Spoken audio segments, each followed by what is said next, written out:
Start করি। প্রথম কথা হলো আমাদের ওয়েবসাইট মেইনলি দুই প্রকার, একটা হলো মেইনলি দুই রকম হয়ে থাকে, একটা হলো আমরা কি বলে থাকি স্ট্যাটিক ওয়েবসাইট, একটা ডাইনামিক ওয়েবসাইট। আর সবগুলো ওয়েবসাইটের ক্ষেত্রে দুইটা পার্ট থাকে, একটা হলো কি সার্ভার পার্ট, একটা হলো ক্লায়েন্ট পার্ট। সার্ভার পার্টের মধ্যে আমরা বিভিন্ন রকম প্রোগ্রামিং ল্যাঙ্গুয়েজ ইউজ করে থাকি, আর ক্লায়েন্ট পার্টের মধ্যে বিভিন্ন রকম যে প্রোগ্রামিং ল্যাঙ্গুয়েজগুলো ইউজ করে থাকি। এই ক্ষেত্রে ইউজ করে থাকি হলো কি পিএইচপি, পাইথন, রুবি, জাভাস্ক্রিপ্ট ইত্যাদি। আর এই ক্ষেত্রে যেগুলো আমরা ইউজ করি এইচটিএমএল, সিএসএস, জাভাস্ক্রিপ্ট, এগুলো একটি প্রোগ্রামিং ভাষা না, মানে স্ক্রিপ্টিং ল্যাঙ্গুয়েজ যেগুলো আমরা ইউজ করে থাকি, ওয়েব ল্যাঙ্গুয়েজ আমরা বলতে পারি, প্রোগ্রামিং ল্যাঙ্গুয়েজ না, ওয়েব ল্যাঙ্গুয়েজ অ্যাকচুয়ালি। ঠিক আছে, ওয়েব ল্যাঙ্গুয়েজগুলো আমরা ইউজ করে থাকি, মার্কআপ ল্যাঙ্গুয়েজ বা স্টাইলিশ ল্যাঙ্গুয়েজগুলো সেগুলো আমরা ইউজ করে থাকি মেইনলি। ওকে, তাহলে এবার আসো আমরা যেটা মেইনলি আর কি প্রোগ্রামিং ভাষা থেকে থাকে জাভাস্ক্রিপ্ট যেমন আমরা ইউজ করে থাকি, বাট মেইনলি ওয়েব ল্যাঙ্গুয়েজগুলো ইউজ করে থাকি। তাহলে আসলে আমরা ওয়েবসাইটের দুটো পার্টের পাশাপাশি ওয়েবসাইট দুই রকম হতে পারে আমরা বলতেছিলাম, তার মধ্যে একটা হলো কি স্ট্যাটিক ওয়েবসাইট, একটা হলো কি ডাইনামিক ওয়েবসাইট। এখন হলো দুই ক্ষেত্রেই আমাদের অনেক ব্যবহার আছে। তার মধ্যে যদি তোমাকে পরীক্ষায় এমসিকিউ হিসেবে আসে কোনটার ক্ষেত্রে যে ডেটার মান চালু করার পর আর পরিবর্তন করা যায় না বা চেঞ্জ করা যায় না, সেটা হলো স্ট্যাটিক ওয়েবসাইট। আর যদি কন্টিনিউয়াসলি চেঞ্জ করা যায়, যেমন তোমার ফেসবুক, অন্যান্য কিছু যেখানে কি বা উদ্ভাসের ওয়েবসাইট যেখানে কন্টিনিউয়াসলি তুমি ডেটা আপডেট করতে পারো, সেটাকে আমরা কি বলতে পারি ডাইনামিক ওয়েবসাইট। আর যে ক্ষেত্রে ডেটার মান সহজে চেঞ্জ করা যায় না, পুরো সার্ভার থেকে নতুন কপি আপলোড করা লাগে, সেটা হলো স্ট্যাটিক ওয়েবসাইট। ওকে, এখন এই যে কথা হলো যে আমাদের ওয়েবসাইটের কাঠামোগুলো কিরকম, যেটাকে আমরা বলতে পারি হলো কি যে ওয়েবের স্ট্রাকচারটা কিরকম বা ওয়েবের যে পেজগুলো কিভাবে কানেক্টেড, পরীক্ষা এখান থেকে কিন্তু কোশ্চেন আসে। সাধারণত তিন ভাবে কানেক্টেড হয়, একটা হলো কি লিনিয়ার, একটা হলো কি ওয়েব লিঙ্কড, আর এটাকে আমরা বলতে পারি ট্রি। আচ্ছা, প্রথমটা হলো লিনিয়ার। যদি এরকম হয় যে পেজ 1 থেকে পেজ 2 তে যেতে পারতেছো, দেন পেজ 2 থেকে পেজ 3, পেজ 3 থেকে পেজ 4, দেন আবার ব্যাক করতে হচ্ছে, এই টাইপের স্ট্রাকচারকে আমরা বলতে পারি হলো কি লিনিয়ার স্ট্রাকচার। পরীক্ষায় কিন্তু এই টাইপের জিনিসপাতিগুলো অ্যাকচুয়ালি পরীক্ষায় কোশ্চেন আসতেই পারে। এই স্ট্রাকচারের সুবিধা কি অসুবিধা কি? সুবিধা কি? খুবই সহজ। অসুবিধা কি? তুমি পেজ 4 থেকে সরাসরি পেজ 1 এ তুমি ব্যাক করতে পারতেছ না, স্টেপ বাই স্টেপ ব্যাক করতে হচ্ছে। তাহলে পরীক্ষায় জিনিসটা যদি আমি বুঝি, তাহলে সেটা সম্পর্কে আমি লিখতে পারবো। এবার আসো ট্রি বা হায়ারার্কিক্যাল স্ট্রাকচার, সেটা কিরকম? যদি এরকম হয় যেটা হলো আমাদের হোম পেজ থেকে বাকি পেজগুলোতে যেতে পারতেছি, সেখান থেকে আরো অনেকগুলো পেজে যেতে পারতেছি, তাহলে সেটাকে আমরা বলতে পারি হলো কি ট্রি বা হায়ারার্কিক্যাল। নেক্সট আমাদের যেটা হলো কি অনেক বেশি ব্যবহার করা হয়ে থাকে, সেটা হলো ওয়েব লিঙ্ক বা নেটওয়ার্ক। সেক্ষেত্রে সবাই সবার সাথে কানেক্টেড। এটারও কিন্তু সুবিধা অসুবিধা আছে। যেমন পরীক্ষায় জিজ্ঞেস করে অসুবিধা কি, এটা অনেক বেশি কমপ্লেক্স না, মানে অনেকগুলো হাইপার লিঙ্ক করা লাগতেছে। ওকে, এবার আসো যদি আমরা এগুলো ব্যবহার করতে চাই, যে আমাদের ক্ষেত্রে একটা ওয়েব পেজের ক্ষেত্রে সাধারণত দুইটা পার্ট থাকে। কি একটা হলো হেড পার্ট, একটা হলো বডি পার্ট। তাহলে হেড পার্টের ভিতরে আমাদের বিভিন্ন রকম আমাদের কি পার্ট আছে বা কি রকম জিনিসপাতিগুলো ইউজ হয়ে থাকে, কি ট্যাগ ইউজ করা হয়ে থাকে। সাধারণত কি টাইটেল, মেটা, বেজ, লিঙ্ক, স্টাইল, স্ক্রিপ্ট, এইসব জিনিসপাতিগুলো আমরা কোথায় ইউজ করি? হেডের মধ্যে। আসলে হেডের কাজটা হলো কি, সেটা কি আমাদের ওয়েব পেজের ভিতরে কিছু কাজ করতেছে? না, সেটা হলো আমাদের টোটাল ওয়েব পেজটাকে কন্ট্রোল করতেছে। আর আমি ওয়েব পেজের ভিতরে যা যা কিছু শো করতেছে, সেটার জন্য আমরা কোনটা ইউজ করি? বডি পার্টটা। ওকে, তাহলে হেড পার্টের ভিতরে কোনগুলো ইউজ হয় সেগুলো একটু লিস্ট একটু মনে রাখা বেটার। আর আমাদের বডির ক্ষেত্রে কি ইউজ করা হয়, এগুলো কি সব বডি এলিমেন্ট। মানে এখানে আমি যা যা করবো সবগুলোকে আমাদের স্ক্রিনে শো করবে বা আমাদের ওয়েব পেজে সেটা হলো কি শো করবে। ওকে, তাহলে এবার আসো জিনিসটা কিন্তু আমরা কি বলি, সেখানে বডি এলিমেন্টগুলো কোনগুলো? আমাদের হেডিং ইউজ করতে পারি, নিশ্চয়ই তোমাদের মনে আছে না H1 থেকে H6 পরীক্ষা আসার মতো কোশ্চেন, তাই না?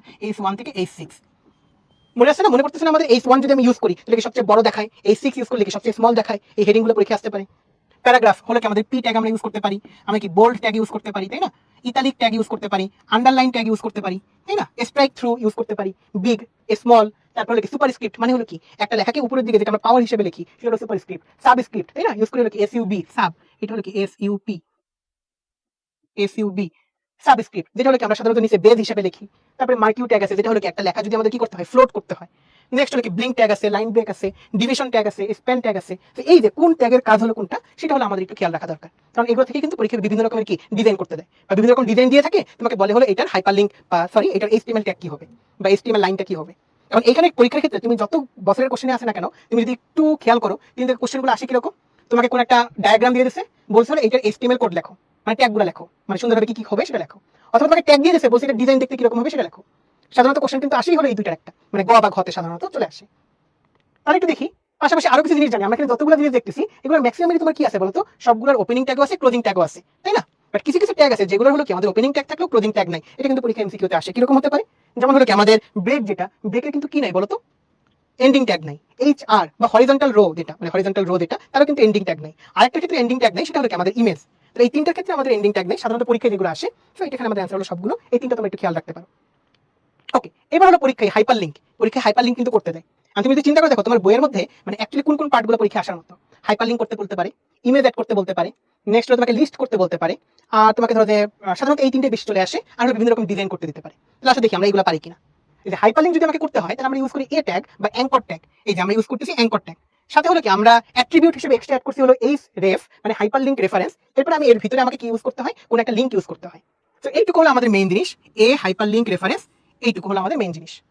এরপরে আমি কি ট্যাগটা ক্লোজ করছি। এরপরে হলো ওই জায়গায় আমাকে স্ক্রিনে কি শো করবে সেটা হলো আমি স্ক্রিনে লিখছি। দেন হলো কি আমি আমাদের এন্ডিং ট্যাগ সেটা আমি ইউজ করছি। তাহলে এটা আমরা ইউজ করি হাইপারলিংকের জন্য কোন ট্যাগটা, অ্যাঙ্কর ট্যাগ বা এ ট্যাগ।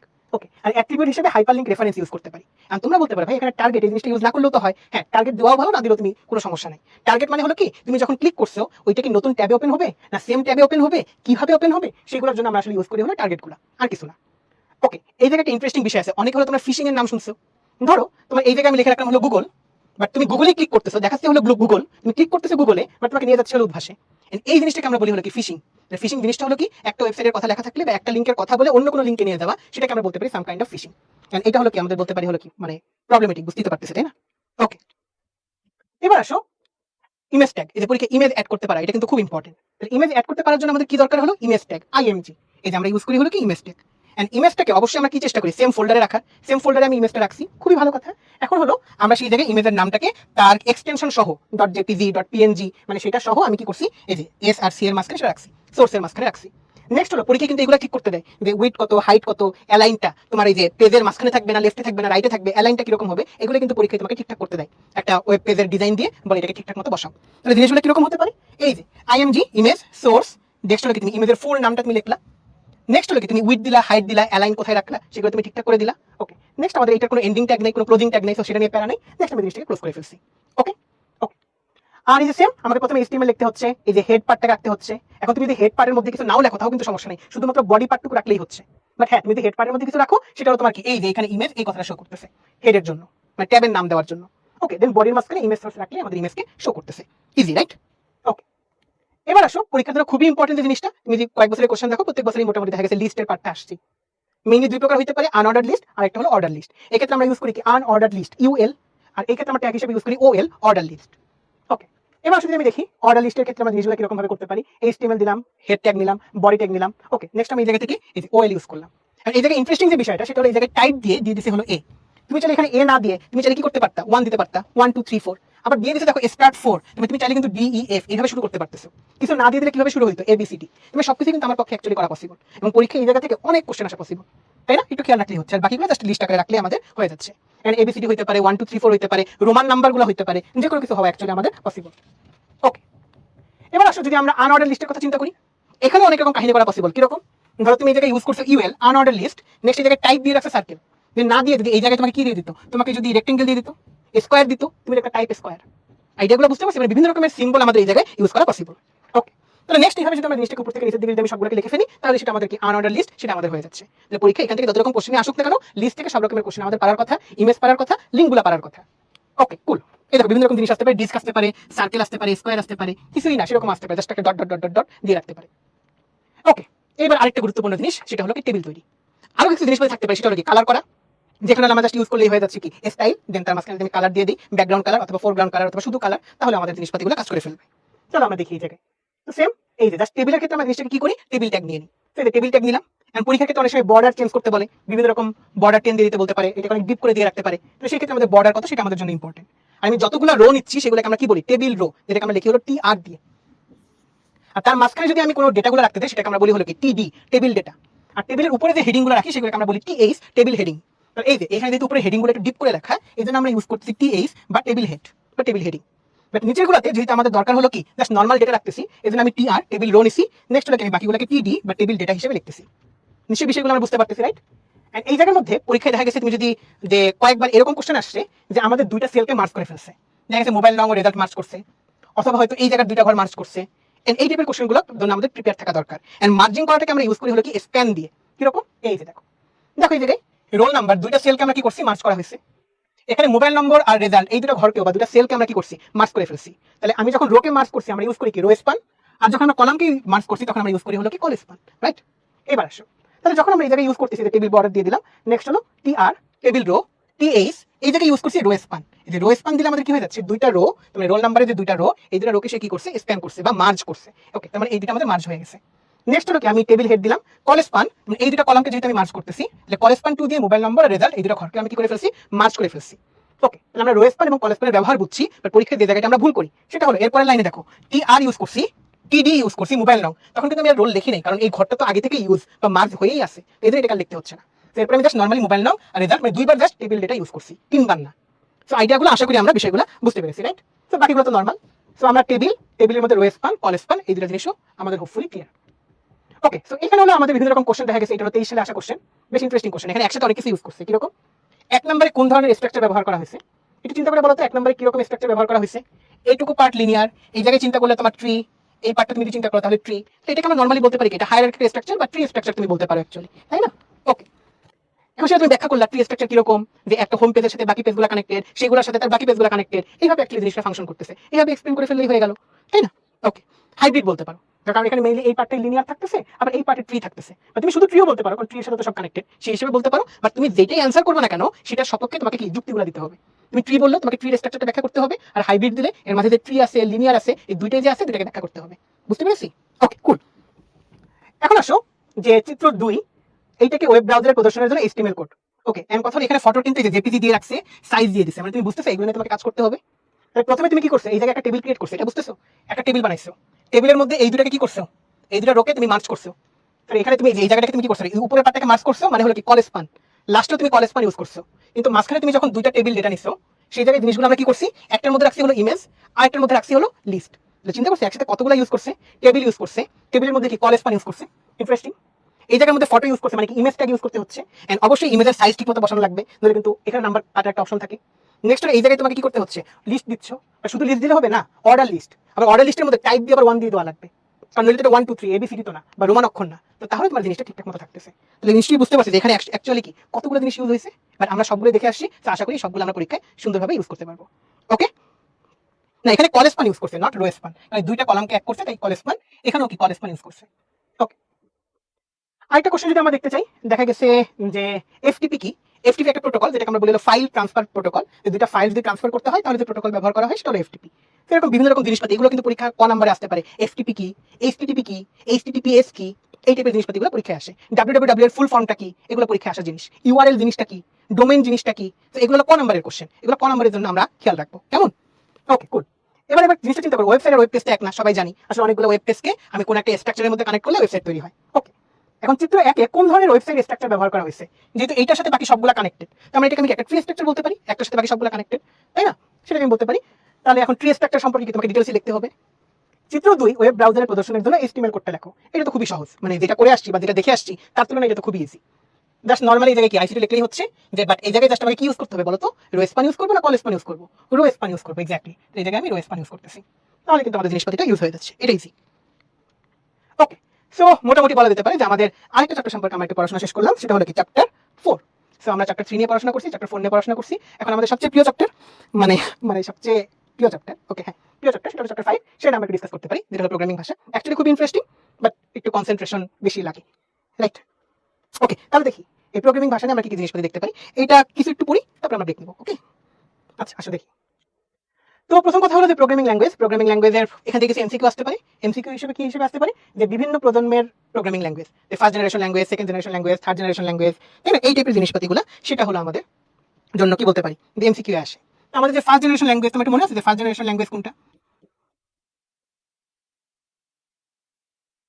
ফার্স্ট জেনারেশন ল্যাঙ্গুয়েজ হিসেবে আমাদের কি পারে, যেটা হলো কি কেবলমাত্র কম্পিউটার আবিষ্কার হয়েছে। অ্যাকচুয়ালি ডিরেক্ট কম্পিউটার নাম বলতেছি না, এটা মেশিন আবিষ্কার হয়েছে, যেটা আমি কিছু একটা ইনস্ট্রাকশন দিলে সে ফাংশন করতে পারে, সেটাকে আমরা কি বলতে পারি, মেশিন ল্যাঙ্গুয়েজ। তো সেটা ছিল হলো কি আমাদের ফার্স্ট জেনারেশন ল্যাঙ্গুয়েজ, সেটা হলো কি মেশিন ল্যাঙ্গুয়েজ, রাইট? যদি এরকম হয় যে মেশিন ল্যাঙ্গুয়েজে আমাকে শুধুমাত্র কোড করতে হতো কি দিয়ে, 0 আর 1 দিয়ে, শুধুমাত্র 0 আর 1 দিয়ে কোড করা, তো বুঝতেই পারতেছি হিউজ কঠিন একটা বিষয় আমাদের জন্য হয়ে যেত, তাই না? কারণ কি, যে ধরো 20 পেজের 0 1 0 1 এ ভর্তি হলো কোড, কোনো এক জায়গায় যদি কোনো একটা জিনিস যদি ভুল হয়ে যায়, মানে আমার পক্ষে তো পসিবল না, বা নর্মাল ইঞ্জিনিয়ারদের পক্ষে খুবই কঠিন হতো সেটাকে কি ডিকোড করা বা ঠিক করা। তো তখন আমরা কম্পিউটারকে একটু বড় বড় ইনস্ট্রাকশন দিয়ে কাজ করানোর চেষ্টা করতেছি, সেটাকে আমরা বলি হলো একটু আপডেটেড ল্যাঙ্গুয়েজ, সেটাকে আমরা বলি অ্যাসেম্বলি ল্যাঙ্গুয়েজ। এগুলো পরীক্ষার এমসিকিউ এর জন্য ইম্পর্টেন্ট। অ্যান্ড অ্যাসেম্বলি ল্যাঙ্গুয়েজ অবশ্যই আমাদের কথাটাকে কি করতো, প্রথমে নিজে নিত, দেন সেটাকে মেশিন ল্যাঙ্গুয়েজে কনভার্ট করে কম্পিউটারকে দিয়ে কাজ করাতো। বাট আমার জন্য বা ইঞ্জিনিয়ারদের জন্য কাজ করা ইজি হয়ে গেছে। নেক্সট থার্ড জেনারেশন ল্যাঙ্গুয়েজ, সেখানে আমরা বলতে পারি হলো কি হাই লেভেল ল্যাঙ্গুয়েজ, যেমন সি প্রোগ্রামিং কে যেটা আমরা করবো, যেটা আমরা শিখে আসছি, সেটা একটা হাই লেভেল ল্যাঙ্গুয়েজ, তাই না? তো এটাকে আমরা বলতে পারি যেমন সি, সি প্লাস প্লাস ইত্যাদি। দেন ফোর্থ জেনারেশন ল্যাঙ্গুয়েজকে আমরা বলি হলো ভেরি হাই লেভেল ল্যাঙ্গুয়েজ। আর ফিফথ জেনারেশন ল্যাঙ্গুয়েজকে আমরা বলি হলো তোমার natural language. Natural language, natural ল্যাঙ্গুয়েজের বিষয়টা কিরকম বলো তো? ন্যাচারাল ল্যাঙ্গুয়েজের বিষয়টা হলো কি, এখন তুমি দেখছো না কম্পিউটারকে ভয়েস কমান্ড নিতে পারে, তারপরে হলো তোমার দেখা গেছে কি যে আমাদের ভাষা এখন কম্পিউটার ডিরেক্টলি কি কোড হিসেবে নিতে পারে, তো সেটা হলো কি ফিফথ জেনারেশন ল্যাঙ্গুয়েজ। বাট আমরা সাধারণত পড়ার ক্ষেত্রে যেটা ইউজ করতেছি সেটা হলো কি সি, সেটা হলো কি থার্ড জেনারেশন ল্যাঙ্গুয়েজ। এছাড়া হলো কি second generation language, assembly language আর মেশিন ল্যাঙ্গুয়েজ, এগুলো সম্পর্কে হালকা একটু জানা আমাদের জন্য দরকার। ওকে, অনেকে বলছে যে চ্যাট জিপিটি, হ্যাঁ এরকম বেশ কিছু জিনিসপাতি আমাদের আছে, সেগুলো ন্যাচারাল ল্যাঙ্গুয়েজ হিসেবে ইউজ করা হয়, মানে ন্যাচারাল ল্যাঙ্গুয়েজটা সেই জায়গায় ইউজ করা হয়েছে কোডিং করার ক্ষেত্রে। ওকে, এখন এই জিনিসটা হলো পরীক্ষার খ নাম্বার এর জন্য বেশি ইম্পর্টেন্ট, অ্যাসেম্বলার, কম্পাইলার, ইন্টারপ্রেটার। এখন আমি যে ভাষাতেই কথা বলি না কেন, কম্পিউটার কিছু বোঝে না, শুধুমাত্র 0 আর 1 বাদে। তার মানে 0 আর 1 হলো কি মেশিন ল্যাঙ্গুয়েজ, মানে কম্পিউটারকে সবকিছু কিসে কনভার্ট করে দিতে হবে, কিসে কনভার্ট করতে হবে, মেশিন ল্যাঙ্গুয়েজে কনভার্ট করতে হবে। বাট এই যে অ্যাসেম্বলি ল্যাঙ্গুয়েজকে যদি মেশিন ল্যাঙ্গুয়েজে কনভার্ট করার জন্য যে সফটওয়্যারটা ইউজ করা হয় বা যে প্রোগ্রাম ইউজ করা হয় বা যে সিস্টেম ইউজ করা হয়, সেই জিনিসটাকে আমরা বলি হলো অ্যাসেম্বলার। তাহলে অ্যাসেম্বলারের কাজ হলো কি আমাদের অ্যাসেম্বলি ল্যাঙ্গুয়েজকে মেশিন ল্যাঙ্গুয়েজে কনভার্ট করতে হবে, হেল্প করে। এখন বাকি যে ল্যাঙ্গুয়েজগুলো আছে, high level language, very high level language বা ন্যাচারাল ল্যাঙ্গুয়েজ, সেগুলোকেও তো আমাদের কাজ করার জন্য কিছু কনভার্ট করতে হবে, মেশিন ল্যাঙ্গুয়েজে কনভার্ট করতে হবে। আর সেগুলোকে যদি আমি মেশিন ল্যাঙ্গুয়েজে কনভার্ট করতে চাই, তাহলে আমরা ইউজ করি হলো কি কম্পাইলার অথবা ইন্টারপ্রেটার। তাহলে এই দুইটারই কাজ হলো কি আমাদের হাই লেভেল ল্যাঙ্গুয়েজগুলোকে বা ভেরি হাই লেভেল বা ন্যাচারাল ল্যাঙ্গুয়েজ, সেগুলোকে সে কিসে কনভার্ট করে, মেশিন ল্যাঙ্গুয়েজে কনভার্ট করে। তাহলে পরীক্ষায় তোমাদের জন্য আশা কোশ্চেন কি, তাহলে দুইটার মধ্যে পার্থক্য কি, দুইটা যদি একই কাজ করে?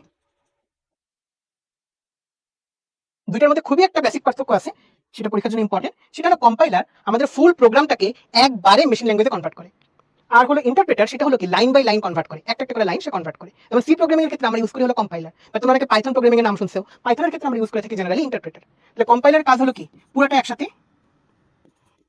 অল অ্যাট অনস, আর ইন্টারপ্রেটারের কাজ হলো কি লাইন বাই লাইন। বুঝছেন সবাই? তাহলে এগুলো কি অবশ্যই আমাদের খ নাম্বারের জন্য ইম্পর্টেন্ট, আমরা খেয়াল রাখবো। ওকে, এবার আসো যদি আমরা একটু দেখি যে আমাদের জন্য কি কি জিনিসপাতি ইম্পর্টেন্ট পরীক্ষার ক্ষেত্রে। তোমাদের পরীক্ষা আসলে আসবেই তিনটা জিনিস, একটা হলো কি তোমাদের অ্যালগরিদম, একটা হলো সি প্রোগ্রাম, আর একটা হলো কি ডিজাইন করতে বলতে পারে। তাহলে মেইনলি আসি হলো দুটো জিনিস, একটা অ্যালগরিদম, একটা সি প্রোগ্রাম, আর অনেক সময় তোমাকে বলতে পারে যে একটা কোডের একটা ডিজাইন করে দেখাও। ওকে, লাস্ট জিনিসগুলো কিরকম হতে পারে আমরা দেখার চেষ্টা করি। প্রথম কথা অ্যালগরিদম। অ্যালগরিদম জিনিসটা হলো কি যে আমি যে কাজগুলো করতেছি সেগুলোকে লাইন বাই লাইন কি কি করা লাগে সেটা জাস্ট আমার ভাষায় লেখাটাই হলো অ্যালগরিদম। এবং এখানে কি তোমার সঠিক ভুল এরকম ব্যাপার স্যাপার নাই যে তুমি যদি অন্যভাবে লেখো তাহলে নাম্বার কাটবে কিনা, এরকম কিছু নাই। জাস্ট নিজের ভাষায় ঠিক মতো লিখতে পারলে নাম্বারটা পাওয়া যাবে। যেমন তোমাকে এই জায়গায় বলছে হলো কি যে 100 পর্যন্ত পূর্ণ জোড় সংখ্যাগুলোর যোগফল আর গড় নির্ণয় করতে বলছে অ্যালগরিদম। তাহলে জাস্ট তুমি চিন্তা করবা জিনিসটা আমরা কিভাবে করি। প্রথমে আমরা কি প্রোগ্রামটাকে শুরু করি, দেন আমরা কি প্রথমটাকে 0 ধরি, দেন একটা একটা করে যোগ করতে থাকি, পরের ঘরটাকে 0 করতে থাকি। তো সেই কাজটাই করছি যে যোগফল করতে থাকি। পূর্বের যোগফলের সাথে কি কাউন্টার ভেরিয়েবল মানে পরের যে নাম্বারটা সেটা যোগ করতে থাকি। মানে আমি জাস্ট যেভাবে করি সেগুলো জাস্ট একটু সুন্দরভাবে ধাপ দিয়ে দিয়ে লিখবো, স্টেপ দিয়ে দিয়ে লিখবো। তুমি চাইলে এই জায়গায় কিছুটা বাংলিশও ইউজ করা যায়, শুধু বাংলা ইউজ করা যায় বেটার, বা শুধু ইংলিশ ইউজ করলেও বেটার, দ্যাটস ওকে। সো এরপরে হলো তোমার এটা যতক্ষণ পর্যন্ত আমাদের কি লাস্টের ডিজিট দিতে 100, যদি 100 না হচ্ছে আমি এই কাজটা কন্টিনিউ করতে থাকবো। এই যে ধাপ 3 আর ধাপ 4 কন্টিনিউ করতেছি, অব্যাহত রাখছি।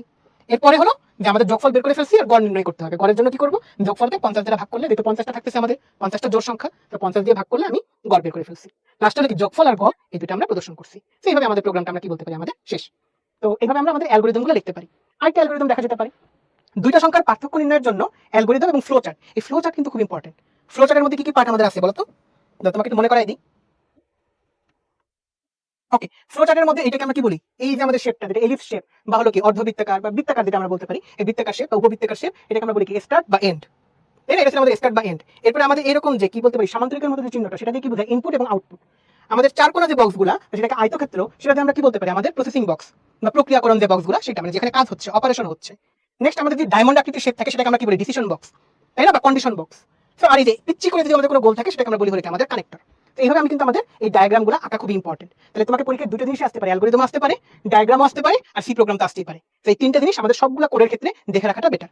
তাহলে চলো আমরা জিনিসগুলো শুরু করি। যেমন এটা দেখো, প্রথম প্রোগ্রামটা শুরু করলাম, দুইটা সংখ্যার কি করবো আমি বিয়োগফল বের করবো, পার্থক্য বের করবো। দুটো নাম্বার নিলাম এ আর বি। এখন এই জায়গায় একটা লজিক হতে পারে, লজিক কি এ বি এর চেয়ে বড় হতে পারে অথবা বি এ এর চেয়ে বড় হতে পারে। যদি এ বি এর চেয়ে বড় হয়, এই জিনিসটা যদি ট্রু হয়, তাহলে আমি এ থেকে বি কে বিয়োগ করবো। আর যদি এটা ফলস হয় তাহলে আমি কি করবো, বি থেকে এ বিয়োগ করবো। লাস্টে হলে আমি আমার এই বিয়োগফলটাকে প্রিন্ট করে দিছি, আর লাস্টে আমি আমার প্রোগ্রামটাকে শেষ করছি। তাহলে এবার আসলে যদি আমি দেখি যে ধাপ 1 কি শুরু করছি, এ আর বি এর মানটা আমি ইনপুট নিছি। নেক্সট হলো কি যেটা বড় আমি সেটাকে সিলেক্ট করছি, বড় থেকে স্মলটাকে আমি বিয়োগ করছি। নেক্সট হলো আমি যে ডিফারেন্সটা সেটা হলো আমি কি করছি, আউটপুট দেখাইছি। তুমি যদি এইভাবে ইউজ না করে তুমি যদি বলতে পারো ইনপুট নেই আউটপুট দেই বা প্রিন্ট করি, এগুলো লিখলেও পরীক্ষায় কোনো সমস্যা নেই। লাস্টে হলো প্রোগ্রামটা আমি শেষ করছি। তাহলে এই যে বিষয়গুলো অ্যালগরিদম, তাহলে আমি যতগুলো প্রোগ্রাম পরীক্ষার জন্য শিখে যাবো সবগুলোর ক্ষেত্রে তিনটা জিনিসের জন্য আমি প্রিপেয়ার থাকবো, একটা অ্যালগরিদম, একটা ফ্লো চার্ট, আর একটা হলো সি প্রোগ্রাম। ওকে, আরেকটা প্রোগ্রাম আমি দেখতে চাই সেটা আমাদের কি বলছে যে 1 2 3 এইভাবে যোগ করতে করতে এন পর্যন্ত ধারাটার যোগফল নির্ণয়ের জন্য অ্যালগরিদম। এন্ড আগে একটু বলে রাখি, এই যে যোগ করা বা ধারা, যেটা গুণ করা বা পাওয়ার দিয়ে যোগ করা, এগুলো কিন্তু পরীক্ষার জন্য খুবই ইম্পর্টেন্ট। আমি এগুলো দেখেছি বিভিন্ন সময় আসছে বোর্ডে। তো প্রথমে আসলে জিনিসটা আমরা কি করতে পারি, শুরু করতে পারি। আগে আমরা এই ইয়েটা দেখি, এটা কি বলতে পারি, ফ্লো চার্টটা দেখি। তাহলে প্রথমে কি আমি আমার যোগফল তো 0, যখন একটা নাম্বারও নেইনি। এরপরে যখন আমাদের কে এর ভ্যালু হলো 1, মানে আমাদের প্রথম ভ্যালুটা হলো কি 1, এন্ড আমাদের লাস্টের ভ্যালু কত আমি জানি না, এটা ইউজারের কাছ থেকে ইনপুট দেবো, এই জন্য ইনপুট সাইন। নেক্সট হলো আমি কি করতেছি, এই যে সাম কি করতেছি, আগের ভ্যালু কত ছিল 0, তার সাথে নতুন যে 1 সেটা আমি অ্যাড করতেছি। এন্ড আমি আস্তে আস্তে আমাদের সংখ্যার নাম্বারটা বাড়াচ্ছি, প্রথমটা 1, দেন 2, দেন 3, দেন 4। এটা যদি এরকম হতো 1 3 5, তাহলে কি 2 করে বাড়াতাম, যদি এখানে 1 করে বাড়তেছে তাই আমি লিখেছি হলো কি k = k+1। নেক্সট হলো যতক্ষণ পর্যন্ত আমি যে নাম্বারটা নিয়েছি সেটা পর্যন্ত না যাচ্ছে ততক্ষণ পর্যন্ত আমি এই কাজটা করতেছি, মানে এর মধ্যে একটা লুপ চলতেছে। বিভিন্ন রকমের লুপ আমাদের হতে পারে, ফর লুপ, হোয়াইল লুপ ইত্যাদি ইত্যাদি। তো এখানে ধরো আমাদের একটা লুপ চালাচ্ছি, সেই লুপের মধ্যে আমাদের কাজটা হচ্ছে। আর যদি দেখা যায় যে আমাদের সংখ্যাটা থেকে বেশি সংখ্যা হয়ে গেছে, তাহলে সেটা তখন লুপ থেকে বের হয়ে গিয়ে আমাদের যোগফলটাকে প্রিন্ট করবে। আমি প্রোগ্রামটাকে কম্পিউটার করে দেখার চেষ্টা করবো, প্র্যাকটিক্যালি করার চেষ্টা করবো, বাট তার আগে আমরা আসো এটা অ্যালগরিদম দেখার চেষ্টা করি। প্রোগ্রামটা শুরু করছি, প্রথমে আমাদের সামের ভ্যালু কত ছিল 0, k এর ভ্যালু 1 নিয়ে নিছি। এখন n এর ভ্যালুটা আমি ইনপুট দিছি, কারণ যতক্ষণ পর্যন্ত কি আমাদের যে k n না হচ্ছে ততক্ষণ পর্যন্ত আমি কি কন্টিনিউ করতেছি, ধাপ 5 আর 6 কি সাম = সাম প্লাস k, মানে একটা করে আমি কি যোগফল বাড়াচ্ছি, যোগ করতে থাকতেছি, আর একটা হলো k এর ভ্যালু এক এক করে আমি বাড়াচ্ছি। ওকে, নেক্সট আমাদের কি হয়ে গেছে, যদি আমি এখান থেকে কি ফলস হয়ে যায় দেন আমি ধাপ 8, মানে আমি আমার যোগফলের মানটা প্রিন্ট করতেছি, আমার প্রোগ্রামটা শেষ। ওকে, তাহলে এখন আমরা বলতে পারি এইভাবে আমি এই কাজটা করতে পারি। এটা আমরা সি প্রোগ্রাম দেখবো, বা এই টাইপের জিনিস আমরা সি প্রোগ্রাম আজকের ক্লাসে আমরা দেখার চেষ্টা করবো। তো আমরা তার মানে অন্তত দুইটা জিনিস আমাদের কাছে ক্লিয়ার, একটা হলো অ্যালগরিদম আমরা পরীক্ষার জন্য লিখতে পারি, আর একটা হলো ফ্লোচার্ট আমরা পরীক্ষার জন্য লিখতে পারি। ওকে, যেমন আরো বিভিন্ন রকম অ্যালগরিদম আছে, সেটা হলো কি ফ্যাক্টরিয়ালের ক্ষেত্রে। ফ্যাক্টরিয়ালের ক্ষেত্রে আমি জাস্ট যোগ করার বদলে আমরা কি করতে থাকি, গুণ করতে থাকি। যেমন আমাকে যদি কেউ বলে 3 ফ্যাক্টরিয়াল, 3 ফ্যাক্টরিয়াল মানে কি বলতো, 3 × 2 × 1। এখন হলো তোমাকে যদি এরকম পরীক্ষায় বলে দেয় যে একটা ফ্লো চার্ট আঁকো, সেই অনুযায়ী অ্যালগরিদম লেখো, তাহলে তুমি যে লজিকটা ফ্লো চার্টে দিছো সেই লজিকটাই তুমি অ্যালগরিদমে দিবা। এবং তুমি আমাকে বলো তো এই জিনিসটা কি দুইভাবে ব্যাখ্যা করা যায় না, 3 × 2 × 1 অথবা 1 × 2 × 3, অ্যান্সার কি একই দিবে না? এখন তুমি এই জায়গায় লজিক কি রাখছো? যেমন তুমি এখানে এরকম করতে পারো, 1 থেকে তুমি যে নাম্বারটা নিছো তত পর্যন্ত গুণ করে করে যাচ্ছ, অথবা তুমি যে নাম্বারটা নিচ্ছ সেখান থেকে হলো 1 পর্যন্ত গুণ করে করে যাচ্ছ, সেই ক্ষেত্রে সংখ্যাটার ভ্যালু এক এক করে কমাচ্ছ। তুমি যেটা লিখবা ফ্লো চার্টে সেই অনুযায়ী তুমি কি করবে, অ্যালগরিদম লিখবা। এখানে অ্যালগরিদমের বিষয়টা কিরকম আছে, শুরু করেছি আমরা বিষয়টা, n এর মানটা ইনপুট নিয়েছি, এই যে যখন আমি আমার ফ্যাক্টরিয়ালের ভ্যালু বা মাল্টিপ্লিকেশনের ভ্যালু 1 ধরছি, এখন এই যে k এর ভ্যালু আমি 1 ধরে রাখছি, এন্ড যতক্ষণ পর্যন্ত আমি আমার ভ্যালুতে না পৌঁছাচ্ছি, মানে n পর্যন্ত না পৌঁছাচ্ছি, তখন পর্যন্ত আমি কি করতেছি, জাস্ট গুণ করে করে আগাচ্ছি সামনে, এবং k এর ভ্যালু এক এক করে বাড়াচ্ছি। আর তুমি যদি উল্টা কাজ করতা, মানে 3 × 2 × 1 করতা, তাহলে তুমি জাস্ট কি করতা, প্রথমে কি n গুণ, এইভাবে যে আমি কি সংখ্যাটা দিয়ে গুণ করতে থাকতাম, এন্ড করতে করতে করতে এক এক করে আমি আমার সংখ্যাটাকে কমাতে থাকতাম। ওকে, যেটা তোমাদের জন্য সহজ সেটা তোমরা ইউজ করতে পারবা। আর আমার কাছে মনে হয় যে এটি তোমাদের জন্য যথেষ্ট কি সহজ, তাই না? যে 1 থেকে সংখ্যা পর্যন্ত যাব, তাহলেই হয়ে গেল। ওকে, কুল। যে প্রথমে আমি ভ্যালু ধরছি হলো কত, ফ্যাক্টরিয়ালের মান হলো 1, দেন আমি এক এক করে বাড়াচ্ছি, যতক্ষণ পর্যন্ত সংখ্যাটা না পৌঁছাচ্ছি আমি গুণ করে যাচ্ছি, আর পৌঁছাই গেলে আমার গুণ করা শেষ, দেন আমি আমার ফ্যাক্টরিয়ালটাকে প্রিন্ট করে দিচ্ছি। সো জাস্ট নরমালি আমি অ্যালগরিদম এইভাবে লিখতে পারি। এন্ড তোমাদের মোটামুটি তোমার যত রকম প্রোগ্রামে আসুক না কেন, তুমি দেখবা কোনো না কোনো ভাবে এই প্যাটার্নে পড়ে যাচ্ছে, হয় ধারার মধ্যে পড়ে যাচ্ছে, অথবা হলো কি তোমার পার্থক্য যে লজিকটা সেটার মধ্যে পড়ে যাচ্ছে, কোনো না কোনো ভাবে এইসব লজিকের মধ্যে পড়ে যাচ্ছে। তো আশা করি তোমাদের অ্যালগরিদম লিখতে একদমই কোনো প্রবলেম হওয়ার কথা না। ওকে, তো দেন হলো যে আমাদের আরেকটা জিনিস, যে একটা সংখ্যা কি মৌলিক কিনা, যে সেই মৌলিক কিনা সেটা যাচাই করার জন্য কি আমরা আমাদের অ্যালগরিদম আঁকতে পারবো, মানে লিখতে পারবো, আবার কি আমাদের যে ফ্লো চার্ট সেটা আমরা ড্র করতে পারবো।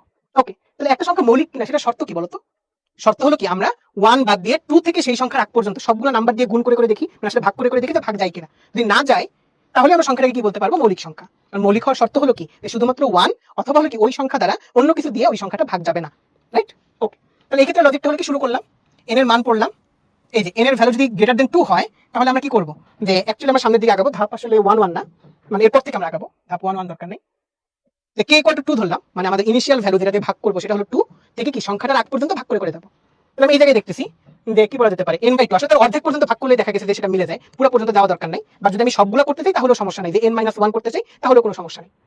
তাহলে হলো কি আমি জাস্ট ভাগ করে করে দেখবো, যে যদি আমাদের কি ধাপ 0 0 হয় তাহলে আমাদের ধাপ 11 এ দাও, আচ্ছা এই জায়গায় ধাপ 11টা এই জায়গায়, যে আমরা ছাপাবো যে এটা মৌলিক সংখ্যা নয়। আর যদি এরকম হয় n <2 হয় তাহলে ধাপ 11 এ যাবো, ঠিক করে নেই, মানে <2 হওয়া মানে কি 1 1 কে তো মৌলিক সংখ্যা আমরা বলি না, তাই না? এই জন্য n যদি <2 হয় তাহলে কি আমরা প্রিন্ট করবো যে সংখ্যাটা মৌলিক সংখ্যা না। আর k = 2 ধরতেছি, আর m একটা ভ্যালু নিচ্ছি, সেটা হলো কি n/2। কারণ দেখা গেছে যে আমাদের যদি সংখ্যাটা হয় কি তোমার 100, আমরা আসলে 100 পর্যন্ত চেক করা লাগে না, মানে 99 পর্যন্ত চেক করা লাগে না, 100 কে 2 দিয়ে ভাগ করলে 50, ওই 50 পর্যন্ত চেক করলেই জিনিসটা হয়ে যায়, কারণ তাহলে বাকি 51 থেকে 99 পর্যন্ত ভাগ যাবে না, যদি 1 থেকে 50 এর মধ্যে কোনো কিছু দিয়ে ভাগ না যায়। ওকে, তাহলে আসলে আমরা জিনিসটা দেখার চেষ্টা করি। তাহলে আমরা জাস্ট এইভাবে কি k এর ভ্যালু এক এক করে বাড়াবো, এন্ড যদি আমি দেখি যে k m পর্যন্ত হয়, যে যদি আমি দেখি যে বিষয়টা এরকম হয়, তাহলে হলো কি আমরা এই জিনিসটাই কন্টিনিউ করতে থাকবো, যে চেক করে করে দেবো যে ভাগ হচ্ছে কিনা। যদি ভাগ না হয় তাহলে আমি ছাপাবো হলো কি n একটি মৌলিক সংখ্যা, আর যদি ভাগ হয়ে যায় তাহলে আমি কি করবো, n মৌলিক সংখ্যা না। তো এই প্রোগ্রামটাও কিন্তু আমাদের কিসের জন্য, পরীক্ষার জন্য অনেক ইম্পর্টেন্ট। লাস্ট এটার ফ্লো চার্টটা আমি একটু বোঝার চেষ্টা করি, দেখি কি বলে।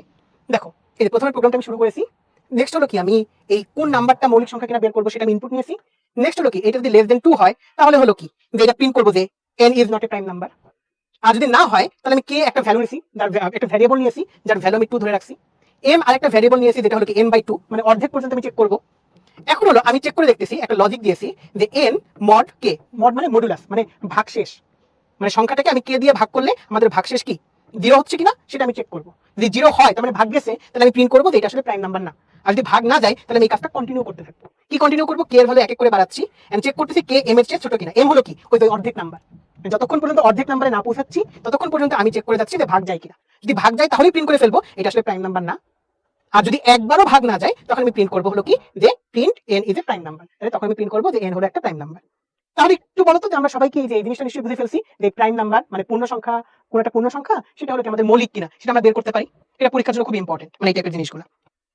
ওকে, তো তাহলে আমরা মোটামুটি বলতে পারি যে আমরা বেশ কয়েকটা অ্যালগরিদম এবং ফ্লোচার্ট আমরা দেখেছি।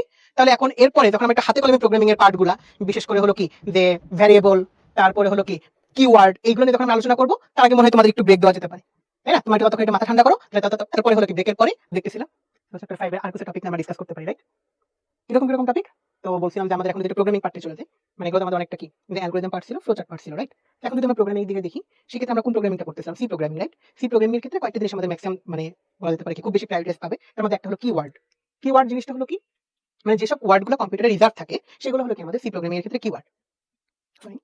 এরকম কিন্তু অনেকবার এমসিকিউতে আসছে আমাদের যে কোনটি কিওয়ার্ড কোনটি কিওয়ার্ড না, দুই রকমই কিন্তু আমাদের এমসিকিউ আসতে পারে। তো এই যে কিওয়ার্ডের যে লিস্টটা এটা একটু মোটামুটি মাথায় রাখা দরকার। বিশেষ করে যেমন কিছু জিনিস আমরা নরমালি পারি যে আমরা প্রিন্ট এফ দিয়ে কি কোনো কিছু প্রিন্ট করি, স্ক্যান এফ দিয়ে কোনো কিছু কি করি আমরা স্ক্যান করি, তাহলে এগুলো কখনো ভ্যারিয়েবলের নাম হতে পারবে না, তাহলে এগুলো কি কম্পিউটারের জন্য রিজার্ভড। এই যে এরকমই আর কি কম্পিউটারের জন্য যেসব ওয়ার্ডগুলোকে রিজার্ভড ওয়ার্ড সেগুলোকে আমরা বলি হলো কিওয়ার্ড। আর এই কিওয়ার্ডের লিস্ট একটু মোটামুটি আমাদের মনে রাখা দরকার। তার মধ্যে বেশি ইম্পর্টেন্ট কোনগুলো দেখা গেছে তোমাদের এই যে কন্টিনিউ, ক্যারেক্টার, ব্রেক, হ্যাঁ এগুলো একটু মোটামুটি দেখা গেছে বেশি ইম্পর্টেন্ট। আসলে এখান থেকে আমাদের ইম্পর্টেন্ট গুলো হিসেবে বের করাচ্ছে মোটামুটি টোটাল জিনিসটা একটু গো থ্রু করা বা মোটামুটি একটু মানে আচ্ছাভাবে মেমোরিতে মনে রাখলেই কিন্তু আমরা বুঝে ফেলতে পারি যে কোনটা কিওয়ার্ড কোনটা কিওয়ার্ড না। পরীক্ষা আসলে এমসিকিউতে আসে সাধারণত যে কোনটি কিওয়ার্ড বুঝতেই পারতেছি, আর অথবা কোনটি কিওয়ার্ড না। কারণ মোটামুটি যেগুলো কম্পিউটারের রিজার্ভড ওয়ার্ড গুলো আরো কিছু আমরা কমনলি বুঝতে পারি, যেমন প্রিন্ট এফ কোনো কিছু প্রিন্ট করার ফাংশন, কোনো তারপরে কি স্ক্যান এফ কোনো কিছু ইনপুট নেওয়ার function, go to, auto, include, মানে এগুলো হলো কি আমি অন্য কিছু ইউজ করতে পারবো না। তাহলে এইভাবে যদি আমরা প্রোগ্রামিং এ মোটামুটি ইউজ টু হয়ে থাকি তাহলে আমরা কিওয়ার্ড গুলো মনে রাখা মোটামুটি ইজি, আর নইলে এগুলো একটু খেয়াল রাখতে হয়ে যাবে।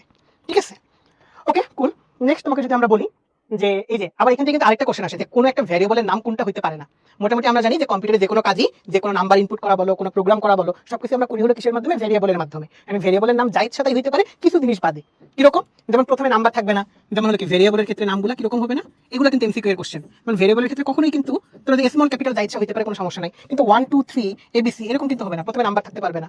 তারপরে কিওয়ার্ডের নামগুলো কিন্তু আমাদের কি ভ্যারিয়েবলের নাম হতে পারবে না। একই সাথে কিন্তু আমাদের অনেকগুলো এমসিকিউ কি হচ্ছে কভার হয়ে যাচ্ছে, তাই না? আবার ধর প্রথমে তোমার কি ডলার সাইন বা অন্য কোনো সাইন, এগুলো ক্ষেত্রে দেখা গেছে কিছু অনেক সময় কি রেস্ট্রিকশন থাকে বিভিন্ন রকম বিষয়, বাট মেইনলি হলো কি প্রথমে নাম্বার হয় না আর প্রথমে হলো কি কিওয়ার্ড হয় না। আর কিওয়ার্ড কোনগুলো, এই ওয়ার্ডগুলো আমাদের একটু মোটামুটি খেয়াল রাখা দরকার। ওকে, নেক্সট যদি আমরা একটু বলি এরপরে আমাদের যে পার্টটা সেটা হলো কি অপারেটর।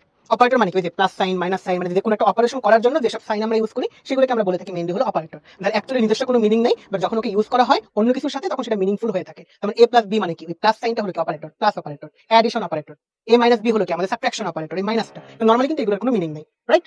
ওকে, তাহলে এখন আমাদের অপারেটর মেইনলি অনেক রকম হতে পারে, তার মধ্যে দুইটা খুব বেশি ইউজ করা হয়, একটা ইউনারি অপারেটর, একটা বাইনারি অপারেটর। ইউনারি মানে কি একটা ভ্যারিয়েবলের উপরেই শুধুমাত্র ইউজ হচ্ছে, আর বাইনারি মানে কি দুইটা ভ্যারিয়েবল লাগতেছে, সিম্পল। যেমন আমরা কিন্তু এই টাইপের জিনিস নিয়ে অভ্যস্ত, একটা হলো কি প্লাস প্লাস এ আর একটা হলো এ প্লাস প্লাস। পরীক্ষা এই জায়গায় কিন্তু তোমাকে এমসিকিউতে তোমাকে প্যারা দেওয়া পসিবল। কিরকম? যেমন আমরা যদি কখনো এরকম করি ইন সি ইকুয়াল টু তোমার কি বলা যেতে পারে যে প্লাস প্লাস এ আর এ প্লাস প্লাস, এই দুটোর মধ্যে যে ডিফারেন্স আছে এটাকে বলতে পারি আমরা। যেমন প্রথমে যদি তোমাকে প্লাস প্লাস এ, এই জিনিসটাকে আমরা বলি হলো প্রিফিক্স নোটেশন, আর যদি আমাদের কখনো প্লাস প্লাস পরে থাকে সেটাকে আমরা বলি পোস্ট ফিক্স নোটেশন। তাহলে আসলে ডিফারেন্সটা কি? এখানে প্রথমে সে এ এর ভ্যালুকে 1 ইনক্রিজ করে, মানে এ এর ভ্যালুকে সে আগে 11 বানায়, দেন সে 11 থেকে সে সি এর মধ্যে বসায়। তাহলে প্রথমে সে কি করছে, এই এ এর ভ্যালুটাকে প্রথমে সে 11 বানাইছে, দেন হলো সেটাকে সি এর মধ্যে বসাইছে। আইডিয়া বুঝতে পারছি? এটা হলো কি প্রিফিক্স নোটেশনের কাজ। আর অন্যদিকে পোস্ট ফিক্স নোটেশনের কাজ হলো কি D equal to A plus plus. এটার অর্থ হলো প্রথমে সে এ এর ভ্যালুটাকে ডিতে বসাচ্ছে, দেন হলো সে এ এর ভ্যালুটাকে 1 ইনক্রিজ করতেছে। তার মানে হলো এ এর ভ্যালু এখানে কত 10, তাহলে প্রথমে সে 10 টাকে ডিতে বসাচ্ছে, দেন সে ডি এর ভ্যালু সরি এ এর ভ্যালু 1 ইনক্রিজ করতেছে। মানে এই জায়গায় অপারেশন শেষে যেমন এখানে প্রথমে হলো কি 10টা 11 হয়ে গেছে, দেন সেটা সিতে বসছে, তার মানে সি এর ভ্যালু 11। বাট এই জায়গাতে প্রথমে হলো কি এ এর ভ্যালু হলো কি 10, এই 10টা হলো ডিতে বসছে, ডি এর ভ্যালু হলো 10, আর দেন হলো সে ভ্যালুটাকে 1 ইনক্রিজ করেছে, তার মানে দেন হলো এ এর ভ্যালু 11 হয়ে গেছে। এই জিনিসটা কিন্তু অনেক ইম্পর্টেন্ট একটা বিষয়, এটা একটু খেয়াল রাখতে পারি আমরা। ওকে, নাইস। নেক্সট হলো আমাদের বাকি যে অপারেটর আছে সেটা হলো আমাদের বাইনারি অপারেটর। মানে বুঝতেই পারতেছি দুইটা ভ্যারিয়েবল লাগবে, এবং দুইটা ভ্যারিয়েবল যদি ইউজ করতে হয় অ্যারিথমেটিক অপারেটর আমাদের হতে পারে, তাই না? যেমন হলো কি মাল্টিপ্লিকেশন, প্লাস মাইনাস, এইসব যে জিনিসগুলো সেগুলো আমাদের হতে পারে। রিলেশনাল অপারেটর আমাদের হতে পারে। রিলেশনাল অপারেটর কিরকম, যে greater than or equal two, এইসব যে সাইনগুলো আমাদের, রাইট? এই যে বিষয়গুলো এগুলো কিন্তু বুঝতে হবে, কারণ এগুলো এমসিকিউতে আসে যে কোনটি কোন টাইপের অপারেটর বা এই ভ্যালুটি কোন টাইপের অপারেটর। নেক্সট আমাদের লজিক্যাল অপারেটর হতে পারে। লজিক হিসেবে কি থাকে, এন্ড অর নট, তাই না? সো অ্যান্ড দেন হলো কি অর, এই যে অপারেশনগুলো সেগুলো আমাদের একটু খেয়াল রাখা দরকার, অ্যান্ড অর নট অপারেশনগুলো। নেক্সট হলো আমাদের অ্যাসাইনমেন্ট অপারেটর, যেমন আমাদের ইকুয়াল থাকলে সেটা অ্যাসাইনমেন্ট অপারেটর, ডাবল ইকুয়াল থাকলে সেটাকে আমরা বলি রিলেশনাল অপারেটর। এটাও কিন্তু অনেক সময় পরীক্ষায় আসে যে কখনো যদি আমরা লিখি এক্স ইকুয়াল ইকুয়াল 10 আর এক্স ইকুয়াল 10, দুটোর মধ্যে ডিফারেন্সটা কি? আগে লাস্টেরটা দেখি, এক্স ইকুয়াল 10 এটার মানেই হলো এক্স এর ভ্যালু হলো 10, মানে আমি অ্যাসাইন করতেছি, এজন্য এটাকে আমরা বলি অ্যাসাইনমেন্ট অপারেটর। বাট যদি আমি বলি এক্স ইকুয়াল ইকুয়াল 10, এটার মানে হলো কি? এটার মানে হলো এক্স এর ভ্যালু কি 10 কিনা, মানে এর ভ্যালু 10 কিনা সেটা আমি চেক করতেছি। মানে এক্স এর ভ্যালু অন্য যা কিছু হতে পারে, এটা ইকুয়াল ইকুয়াল 10 মানে এক্স এর ভ্যালু কি 10 এর সমান কিনা সেটা আমি চেক করতেছি। যেমন এই যে কিছুক্ষণ আগে আমরা প্রোগ্রাম দেখছিলাম না, যতক্ষণ এটার ভ্যালু n এর সমান না হচ্ছে, 10 এর সমান না হচ্ছে, চেক করে করে যাচ্ছি। তাহলে এই যে বিষয়টা হলো সেম, যে এটা হলো কি আমাদের রিলেশনাল অপারেটর, আমি চেক করে করে দেখতেছি যে আমাদের ভ্যালুটা 10 এর সমান কিনা, আর এদিকে আমি বলেই দিচ্ছি এক্স ইকুয়াল টু 10, মানে এক্স এর ভ্যালু এখন 10 হয়ে গেছে। আইডিয়া বুঝতে পারতেছি? এগুলো কিন্তু এমসিকিউ তো আসে, আবার তোমাকে খ নাম্বার অনেক ব্যাখ্যা করতে বলতে পারে কিন্তু, যে দুটোর মধ্যে ডিফারেন্স কি। ওকে কুল। তো নেক্সট হলো আমাদের বিটওয়াইজ অপারেটর থাকে, যেমন একটা এন্ড একটা অর, এগুলোকে আমরা বলি হলো কি বিটওয়াইজ অপারেটর। মানে হলো কি বিট মানে কি বাইনারি বিট কি 1 0 0 1 0, এগুলো প্রত্যেকটা বিটের উপর অপারেশন করতে পারে বিটওয়াইজ অপারেটরগুলো। তো কোনটা কোন টাইপের অপারেটর সেগুলো একটু আমাদের মাথায় মোটামুটি রাখা দরকার, কারণ পরীক্ষার জন্য ইম্পর্টেন্ট। ওকে, নেক্সট হলো আমরা যদি আরেকটা আমাদের সি প্রোগ্রাম সম্পর্কে একটা ওভারঅল আইডিয়া রাখি। অনেকের কাছে কোডিং খুবই ভয়াবহ কঠিন জিনিস লাগে। আচ্ছা, প্রথমত চিন্তা করো, ধরো তুমি কম্পিউটারকে দিয়ে কি করাতে চাচ্ছ? কোনো কিছু হয় ইনপুট দেওয়া, বা ইনপুট ও নিবে, অথবা ও কোনো কিছু আউটপুট দেবে, আর কোনো কিছু সে প্রসেস করবে। এখন ইনপুট দেওয়ার জন্য কোনটা ইউজ করে থাকি আমরা? এসকেএনএফ। আর কোনো কিছু প্রিন্ট করার জন্য বা আউটপুট দেওয়ার জন্য আমরা কোনটা ইউজ করি? Printf, right? এখন আমাদের যে বিষয়টা যেটা হলো এসকেএনএফ প্রিন্টএফ, এগুলো কি কম্পিউটারের বোঝার কথা? অবশ্যই না। এগুলো কম্পিউটারকে বোঝানো আছে, মানে কোন একটা ফাইলের মধ্যে কম্পিউটারকে এগুলো বোঝানো আছে, সেই ফাইলটাকে আমরা কি বলতে পারি? যে তোমার লাইব্রেরি ফাংশন, লাইব্রেরি ফাইল বলতে পারি। ওকে ওকে, এন্ড এই লাইব্রেরি ফাইলকে আরেকটা জিনিস আমরা বলতে পারি, সেটাকে আমরা বলি হলো হেডার ফাইল। এই যে এই জায়গায় আমরা ইউজ করতেছি stdio.h, বিভিন্ন সময় দেখবে যে ইউজ করা হয় math.h, কখনো ইউজ করা হয় থাকে conio.h, তারপর বিভিন্ন রকমের তুমি জিনিস পেয়ে দেখেছি string.h, এগুলোকে আমরা বলি হলো হেডার ফাইল। যেমন আমরা যে কোডের মধ্যে ইউজ করি প্রিন্টএফ, স্ক্যানএফ, এগুলো তো কম্পিউটার চিনে না, তাহলে এগুলো কম্পিউটারকে আগে থেকে বোঝানো আছে কোনো একটা ফোল্ডারে বা কোনো একটা ফাইলে, সেটাকে আমরা বলি হলো হেডার ফাইল। ওকে, তাহলে একটা টপিক আমরা শিখলাম, সেটাকে আমরা বলি হলো কি হেডার ফাইল। একটু মাথায় রেখো টপিকগুলো কি বলতেছি আমরা। Header file. আর আমাদের পরীক্ষায় অবশ্যই অলওয়েজ প্রোগ্রাম লিখতে গেলে যে হেডার ফাইলটা ইউজ করতে হবে, সেটা হলো কি হ্যাশ ইনক্লুড stdio.h। stdio মানে স্ট্যান্ডার্ড ইনপুট আউটপুট হেডার ফাইলটা। এখন যদি আমি কখনো স্ট্রিং এর কাজ করতে যাই, তখন সাথে হ্যাশ ইনক্লুড স্ট্রিং মানে str বা string.h, string.h header file use করা লাগবে। আমি যদি ম্যাথ করতে চাই, মানে কি স্কোয়ার রুট, তারপরে হলো পাওয়ার, এই টাইপের ফাংশনগুলো ইউজ করতে গেলে সেই ক্ষেত্রে আমাদের লাগবে হলো কোনটা? math.h। তো এইভাবে যখন যেটা লাগবে তখন সেটা ইউজ করবো, আর কোনোটা যদি না লাগে তাহলে শুধুমাত্র ইনক্লুড stdio.h এইটুকু লেখাটাই আনাফ। অনেকে আবার conio.h ইউজ করে, conio.h করাটা একদমই নেসেসারি না। বুঝে গেছে? তার মানে শুধুমাত্র প্রথম লাইনটা আমাদের কাছে কোনো প্যারা নেই, ইজি। এখন কথা হলো, আমরা যখন কোনো একটা ফাইল বা ফোল্ডার বা কোনো একটা বই পড়া শুরু করি, একেবারে প্রথম থেকে পড়া শুরু করি না, যেখান থেকে ইম্পর্টেন্ট লাইন মানে যেখানে সূচনা বা ভূমিকা, সেখান থেকে পড়া শুরু করি। তাহলে কম্পিউটার বুঝবে কেমনে বা কম্পাইলার বুঝবে কেমনে আমাদের প্রোগ্রামটা কোনখান থেকে শুরু হচ্ছে? তাহলে কোনখান থেকে শুরু হচ্ছে সেটা বোঝানোর জন্য আমরা ইউজ করি হলো মেইন বা ইন্ট মেইন। এদিকে শুধু মেইন লিখলেও কোনো সমস্যা নেই, বা আমরা সাধারণত ইন্ট মেইন লিখে রাখি। ওকে, তো ইন্ট মেইনও লিখতে পারো, কোনো প্যারা নেই। তো ইন্ট মেইন লিখে ফার্স্ট ব্র্যাকেট দিই, আমরা সেকেন্ড ব্র্যাকেট দিয়ে আমাদের কোড লেখা শুরু করি। ওকে, তাহলে এইটা হলো আমাদের, আমরা হেডার ফাইল বুঝছি, মেইন যে পার্টটা সেটা আমরা বুঝছি, যেখান থেকে আমাদের কোডটা কাজ শুরু হচ্ছে মেইন, সেটা আমরা বুঝছি। এরপরে হলো তিনটা পার্ট খেয়াল রাখলে যে কোনো কোড করা ইজি। একটা ইনপুট, কম্পিউটারকে কোনো কিছু ইনপুট নিতে পারে, সে দেন সেটাকে প্রসেস করে, দেন সে একটা আউটপুট দেয়। তাহলে ইনপুট যে সে নিবে, ইনপুট কি নেবে? কোনো একটা নাম্বার ইনপুট নেবে, নিয়ে সে রাখবে কোথায়? কোনো একটা ভেরিয়েবলে রাখবে। প্রথমে কম্পিউটারকে বলে দিতে হবে আমার এই ভেরিয়েবলগুলো আছে, সেই কাজটাকে আমরা বলি হলো ভেরিয়েবল ডিক্লারেশন। এই যে আমি লিখতেছি ইন্ট মার্ক, মানে মার্ক হলো একটা ভেরিয়েবল, সেটা কি টাইপের ভেরিয়েবল? ইন্টিজার টাইপের ভেরিয়েবল। তো প্রথমে আমি সেই জিনিসটাকে ডিক্লেয়ার করতেছি, এই জিনিসটাকে আমরা বলি হলো কি ভেরিয়েবল ডিক্লারেশন। মানে কোনো একটা ভেরিয়েবলের নাম লেখা বা একটা ভেরিয়েবল কোন টাইপের ভেরিয়েবল সেটা বলে দেওয়া, সেই জিনিসটাকে আমরা বলি হলো ভেরিয়েবল ডিক্লারেশন। তাহলে আমার এর পরের কাজটা হলো কি? ভেরিয়েবল ডিক্লারেশন, ভেরিয়েবল ডিক্লেয়ার করা, ডিক্লারেশন। ওকে, এরপর আমার কাজ হলো ইনপুট নেওয়া। তার মানে যেমন এই জায়গায় আমাকে বলছে কি ইফ দিয়ে কোনো একটা প্রোগ্রাম করতে, যে আমি চেক করে দেখবো যে আমাদের কোনো একটা নাম্বার সেটা হলো কি কিরকম, যে সেটা কি 33 এর বেশি কিনা বা কম কিনা, হোয়াট এভার। কোনো একটা নাম্বার যে আমি ইনপুট নিব, ইনপুট নেওয়ার জন্য আমাদের কম্পিউটারের জন্য ফাংশন কোনটা? স্ক্যানএফ। তার মানে আমরা হলো ইনপুট নিই, লিখে দিই আইপি মানে হলো ইনপুট। ইনপুট নেওয়ার পরে আমি কি করি? কোনো একটা জিনিস প্রসেস করি, মানে ধরো যে কোনো একটা আমি ইকুয়েশন লিখতে পারি, বা কোনো একটা লজিক দিতে পারি, কোনো একটা ডিসিশন নিতে পারি, কোনো একটা কন্ডিশন দিতে পারি। তারপরে সেই জায়গায় আমি কি করি? কোনো একটা প্রসেসিং করি, অথবা কোনো একটা লজিক দিই, এন্ড ফাইনালি আমি সেটা কি পাই? একটা আউটপুট পাই। এই যে এটার মাধ্যমে আমাদের প্রোগ্রামটা শেষ হয়। লাস্টে আমি লিখে দিই রিটার্ন 0। যদি রিটার্ন 0 না লিখলেও হয়, তুমি জাস্ট ওই আউটপুট দিলে আমার প্রোগ্রামটা শেষ। তাহলে এই স্ট্রাকচার তুমি যদি ফলো করো, আশা করা যায় তুমি যে কোনো প্রোগ্রাম লিখতে পারবা। এবার আসো আমরা দেখি জিনিসটা মিলে কিনা। আমরা ইফ একটা logic, logic condition control statement, এটা আমি কন্ডিশন দিতে পারি। কন্ডিশনটা কি? ধরো তুমি একটা পরীক্ষায় হলো কি 33 এর উপর পাইলে পাস, আর 33 তে কম পেলে সেটা হলো কি নট পাস অ্যাকচুয়ালি, ঠিক আছে, মানে পাস করে নাই। তো আসলে দেখি লজিকটা কি, এই যে কোনো কোডের ক্ষেত্রে দেখো এগুলো মিলে কিনা। প্রথমে একটা হেডার ফাইল দিতে হবে, হ্যাশ ইনক্লুড stdio.h, এই হেডার ফাইলটাকে ইনক্লুড করতেই হবে। আমাদের প্রোগ্রামটা শুরু করতে যাচ্ছি মেইন থেকে। ওকে, দিলাম দিলাম একটা মার্ক ইনপুট নিতে যাচ্ছি, তার মানে হলো কি ইন্ট মার্ক। ওকে, নেক্সট হলো কি প্রিন্টএফ, মানে মার্কটা কি একটা ভ্যারিয়েবল ডিক্লেয়ার করতে হবে। এই যে মার্ক নামে আমি একটা ভ্যারিয়েবল ডিক্লেয়ার করলাম, ভ্যারিয়েবলটা কি টাইপের? ইন্টিজার টাইপের। নেক্সট আমি প্রিন্ট করলাম যে হ্যাঁ এখন তোমার মার্কটাকে ইনপুট দাও। নেক্সট স্ক্যানএফ দিয়ে সে মার্কটাকে ইনপুট নিল। এই জায়গায় পরীক্ষায় কোশ্চেন আসতে পারে, খ নম্বরের কোশ্চেন কি হতে পারে, এই যে পার্সেন্টেজ ডি কথাটার অর্থ কি? এগুলোকে আমরা বলি হলো ফরম্যাট স্পেসিফায়ার। যে ইন্টিজারের জন্য আমরা ইউজ করি পার্সেন্টেজ ডি, ফ্লোটের জন্য বা ফ্র্যাকশনের জন্য ইউজ করি পার্সেন্টেজ এফ, আরো বড় ধরনের জন্য যে ফ্র্যাকশনের জন্য আমরা ইউজ করি পার্সেন্টেজ ডি মানে সরি পার্সেন্টেজ এল এফ মানে লং ফ্লোট বা ডাবল, অথবা আমরা ইউজ করি ক্যারেক্টারের জন্য পার্সেন্টেজ সি। তো এই জিনিসগুলো কিন্তু পরীক্ষায় আসতে পারে, এমসিকিউতে আসতে পারে, খ নম্বরেও আসতে পারে, ক নম্বরেও আসতে পারে। তারপরে ক খ এমসিকিউর জন্য এগুলো কিন্তু ইম্পর্টেন্ট। তো ফরম্যাট স্পেসিফায়ার যেটা ইন্টিজার টাইপের, এই জন্য আমরা ইউজ করি হলো কি পার্সেন্টেজ ডি। ওকে, তো এখানে ইনপুট নেওয়া হয়ে গেছে। এরপর আমাদের কাজ কি ছিল বলতো, যে কোনো একটা জিনিস প্রসেস বা লজিকের মধ্যে ফেলানো। তাহলে এবার আসলে দেখো তো আমরা কি দেখতেছি, যে if mark greater than or equal two 33, এই যে একটা লজিকে পড়ে গেল না, ইফ একটা প্রসেস, হ্যাঁ যদি এটা সত্য হয় তাহলে সে কি প্রিন্ট করবে, প্রিন্টএফ কিছু একটা প্রিন্ট করলো। এই যে আউটপুট দেওয়া শেষ, এই যে আমার কোড লেখা শেষ। লাস্টের দিকে তুমি লিখতে পারো রিটার্ন 0, এটা না লিখলেও হচ্ছে, বাট হ্যাঁ লিখতে পারো, যেহেতু ইন্ট মেইন টাইপের তো এই জন্য রিটার্ন 0 লেখাটা বেটার। ওকে, তাহলে এবার তুমি চিন্তা করে দেখো যে এরকম আমি কি, এই যে ইফ লজিকটা পরীক্ষার জন্য ইম্পর্টেন্ট, পরীক্ষার জন্য কি important, if logic, else logic. Else লজিকটা কিরকম, ধরো এই যে তুমি দিয়ে দিলা যে mark greater than or equal to 30, আচ্ছা এখানে শুধু 3 লেখা, 3 বেশি পাইলে পাস, এটা আসলে অমানবিক হয়ে যায়, এত কম পাইলে পাস করা উচিত না, তাই না? সেটা ধরো লিখে দিই 33। ওকে, খুশি? আচ্ছা ঠিক আছে। So mark greater than 33, printf congratulation you have passed. আর যদি এই লজিকটা ট্রু না হয়, মানে ডিসিশন বক্সের মতো কিন্তু এখন হয়ে গেল। তার মানে এই ইফ মানে এই জায়গায় একটা ডিসিশন বক্স আছে, এই একটা লজিক আছে, লজিকটা যদি ট্রু হয় তার মানে এটা হলো কি ইফ এর মধ্যে থাকতেছে, আর যদি ফলস হয় তার মানে সেটা হলো কি এলস এর মধ্যে যাচ্ছে। ওকে, তাহলে এলস হলে প্রিন্টএফ, সরি ওকে চিল।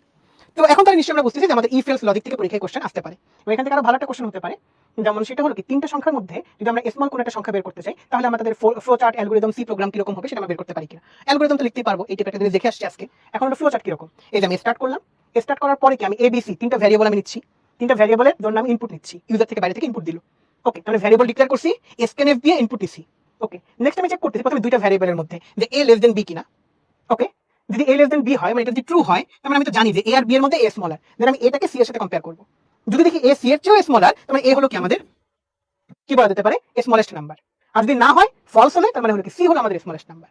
এখন দেন আমি যদি এই জায়গায় এই লজিকটা যদি আমাদের ফলস হয় তাহলে আমি কোথায় যাব, তার মানে কি এ আর বি এর মধ্যে তাহলে বি হলো স্মলার, দেন বিটাকে এখন আমি সি এর সাথে কম্পেয়ার করব। যদি আমি দেখি হলো কি বি সি এর চেয়ে স্মলার তার মানে হলো কি বি তখন স্মলেস্ট, আর নইলে সি হলো স্মলেস্ট। সো এইভাবে অ্যাকচুয়ালি আমি আমাদের কোডটা করে দেখতে পারি। এটা পরীক্ষাতে খুব ইম্পর্টেন্ট একটা কোড। সো আমি চেষ্টা করে দেখি যে এটা আমি কি সরাসরি তোমাদের দেখানো যায় কিনা বা কোড করে তোমাদের দেখানো যায় কিনা। ওকে, তাহলে চলো আমরা একটু দেখি যে এটা আমাদের কি করা যেতে পারে। দেখি,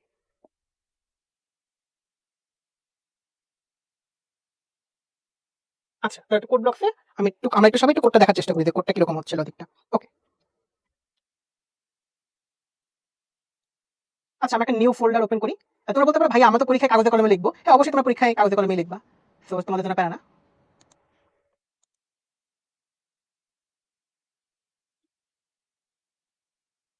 বা তোমার বাসায় প্র্যাকটিস করার জন্য অনলাইন সি কম্পাইলার লিখে সরাসরি অনলাইনে প্র্যাকটিস করতে পারো, সো প্যারা খাওয়ার কিছু নেই। আর কাগজে কলমেও অ্যাকচুয়ালি প্র্যাকটিস করাটা উচিত। Okay, ঠিক আছে।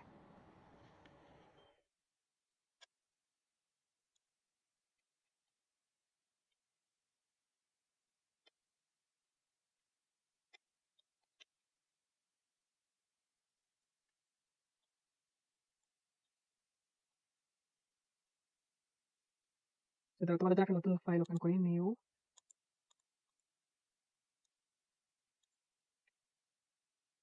আচ্ছা তাহলে সেক্ষেত্রে আমরা যদি প্রথমে হেডার ফাইলটা ইনক্লুড করি তাহলে আমরা কি লিখবো, হ্যাশ ইনক্লুড stdio.h, রাইট, ডান। নেক্সট আমরা ইন্ট মেইন লিখতে পারি বা শুধুমাত্র মেইন লিখলে আমাদের জন্য এনাফ, লিখলাম। এখন আমাদের টার্গেট হলো কি আমরা তিনটা ভ্যারিয়েবল নিব, তাই না? আমরা যেহেতু তিনটা ভ্যারিয়েবল নিব তাহলে তিনটা ভ্যারিয়েবল আমি কি একবারে নিতে পারি, ইন্ট এ বি সি একবারে নিয়ে নিলাম, ডান। এরপর হলো এগুলো কি ইউজারের কাছ থেকে ইনপুট নিতে হবে, তার মানে কি ইনপুট নেওয়ার জন্য আমরা কি ইউজ করবো, স্ক্যানএফ। একবারে আমি সবগুলো নিতে পারি, বা যেহেতু ইন্টিজার টাইপের তাহলে সবগুলোর ক্ষেত্রে ফরম্যাট স্পেসিফায়ার কি হবে, percentage D, right, percentage D, percentage D. Okay, done. এরপর আমাদের কি করতে হয়, অবশ্যই এই জিনিসটা অনেকে এমসিকিউতে ভুল করি, মানে সরি খাতায় লেখার ক্ষেত্রে ভুল করি, তার কারণে নাম্বার কাটা পড়ে। সেটা হলো এর আগে এই এন্ড চিহ্নটা দিতে অনেকে ভুলে যায়, তাহলে and A and B and C, done. পরীক্ষা একটা কমন ভুল যেটা মাস্ট তোমরা করো, করতে ভালো লাগে, সেটা হলো কি আমরা সেমিকোলন দিতে ভুলে যাই। ওকে, ডান। তো এসকেএনএফ মানে এ বি সি তিনটা ভ্যালু ইউজারের কাছ থেকে ইনপুট নেওয়া শেষ। এখন আমার জীবনের লক্ষ্য কি, মানে সরি আমাদের প্রোগ্রামের লক্ষ্য কি, যে এই তিনটার মধ্যে যেটা হলো কি আমাদের সবচেয়ে স্মলেস্ট নাম্বার সেটাকে আউটপুট দেখাবো, রাইট। এবার আসলে আমি ইফ লজিক দিই, তার মানে কি ছিল লজিকটা, এ লেস দেন বি। যদি আমাদের এ লেস দেন বি হয় তাহলে আমরা কি করবো, এখানে আমি আরো কিছু জিনিসপাতি চেক করার চেষ্টা করি কি করা যেতে পারে। দেন তার মাঝখানে আমি এখন চেক করবো এ যদি বি এর চেয়ে স্মলার হয়, then if A less than C, তাহলে আমি চেক করবো তখন একে সি এর সাথে, তাহলে লেস দেন যদি সি হয় তাহলে আমরা কি করবো, প্রিন্ট এফ, দেন হলো কাকে প্রিন্ট করবো, এটাকে, রাইট, এ সরি পার্সেন্টেজ ডি। এই ক্ষেত্রে কিন্তু প্রিন্টএফের ক্ষেত্রে কিন্তু আমাদের এন্ড সাইনটা দিতে হয় না, তাহলে এ হলো স্মলেস্ট, রাইট। আর যদি না হয় তাহলে আমি কি করবো, else print F percentage D, সেই ক্ষেত্রে আমাদের স্মলেস্ট নাম্বারটা হলো কি আমাদের সি। ওকে ডান। তো এই ক্ষেত্রে আমাদের জিনিসটা কিন্তু চেক করা হয়ে গেছে। এখন কথা হলো যদি আমাদের এ বি এর চেয়ে স্মলার না হয় তাহলে সেই ক্ষেত্রে আমরা কি করব? সেক্ষেত্রে আমরা জাস্ট এই জায়গায় লিখবো হলো কি এলস, আর জাস্ট তখন সেই ক্ষেত্রে কি বি হলো আমাদের স্মলার, রাইট? তখন আমি বি কে সি এর সাথে কম্পেয়ার করবো, বি লেস দেন সি। যদি বি লেস দেন সি হয় তাহলে কি বি হলো আমাদের স্মলেস্ট, আর না হলে সি হলো আমাদের স্মলেস্ট। ডান। এখন লাস্টের দিকে আমাদের যদি খুব ইচ্ছা করে তাহলে আমরা লিখে দিতে পারি রিটার্ন 0, না লিখলেও পরীক্ষা নাম্বার কাটবে না, রিটার্ন 0। ডান। আচ্ছা, তো আমাদের কোড লেখা শেষ। এখন আমরা কোডটাকে কি করবো? বিল্ড এন্ড রান করবো। তার মানে হলো এটাকে যদি এখন আমি বিল্ড এন্ড রান করতে চাই, বিল্ড হলো মানে কি? এটাকে কোথায় রাখতে চাচ্ছি। আচ্ছা ঠিক আছে, তাহলে লিখে দিই প্র্যাকটিস। আচ্ছা, এটা হলো আমাদের কোডটা। আচ্ছা, আমাদের বিল্ড হয়ে গেছে। এখন যদি আমি এটাকে রান করি, ঠিক আছে। আচ্ছা, এখন আমরা তিনটা নাম্বার নিতে পারি। তিনটা নাম্বার কত কত নিতে পারি? 100, 200, 300। পরীক্ষা 100 বেশি, 200 বেশি, 300 বেশি, তাই না? সো 200, 300। আচ্ছা, এই তিনটার মধ্যে স্মলেস্ট নাম্বার যে আমাদের 100, সেটা আমাকে স্ক্রিনে শো করতেছে 100। তোমরা বলতে পারো ভাইয়া স্ক্রিনে অনেক সময় দেখায় যে প্রিন্ট অমুক নাম্বার, প্রিন্ট অমুক নাম্বার। হ্যাঁ, আমার যদি এরকম দেখাতে ইচ্ছা করে আমি চাইলে কি করতে পারি? এই জায়গায় আমি বিভিন্ন রকম প্রিন্টএফ কমান্ড দিয়ে দিতে পারি। মানে আমি এই জায়গায় প্রিন্টএফ যদি আমি লিখি, যে এই জায়গায় আমি প্রিন্টএফ লিখি ইনপুট ইওর নাম্বারস, তাহলে তখন আমাকে স্ক্রিনে শো করবে। তারপরে যদি আমি এই জায়গার ক্ষেত্রে লিখি printf percentage D is the smallest number, তখন আমাকে জিনিসগুলো একটু সুন্দরভাবে শো করবে। বা সেগুলো আমাদের পরীক্ষার জন্য অ্যাবসলিউটলি নেসেসারি না, বা সেগুলো লিখলে প্রোগ্রামটা আরেকটু সুন্দর হয়। বা টিচার দেখবেন অ্যাকচুয়ালি যে তুমি লজিক ঠিক মতো দিতে পেরেছো কিনা, এবং তুমি সেমিকোলন ঠিক মতো দিছো কিনা, পার্সেন্টেজ ডি ইউজ করছো কিনা, এই জায়গায় এন্ড সাইনগুলো স্ক্যানএফ এর ক্ষেত্রে ইউজ করছি কিনা আমরা সেগুলো।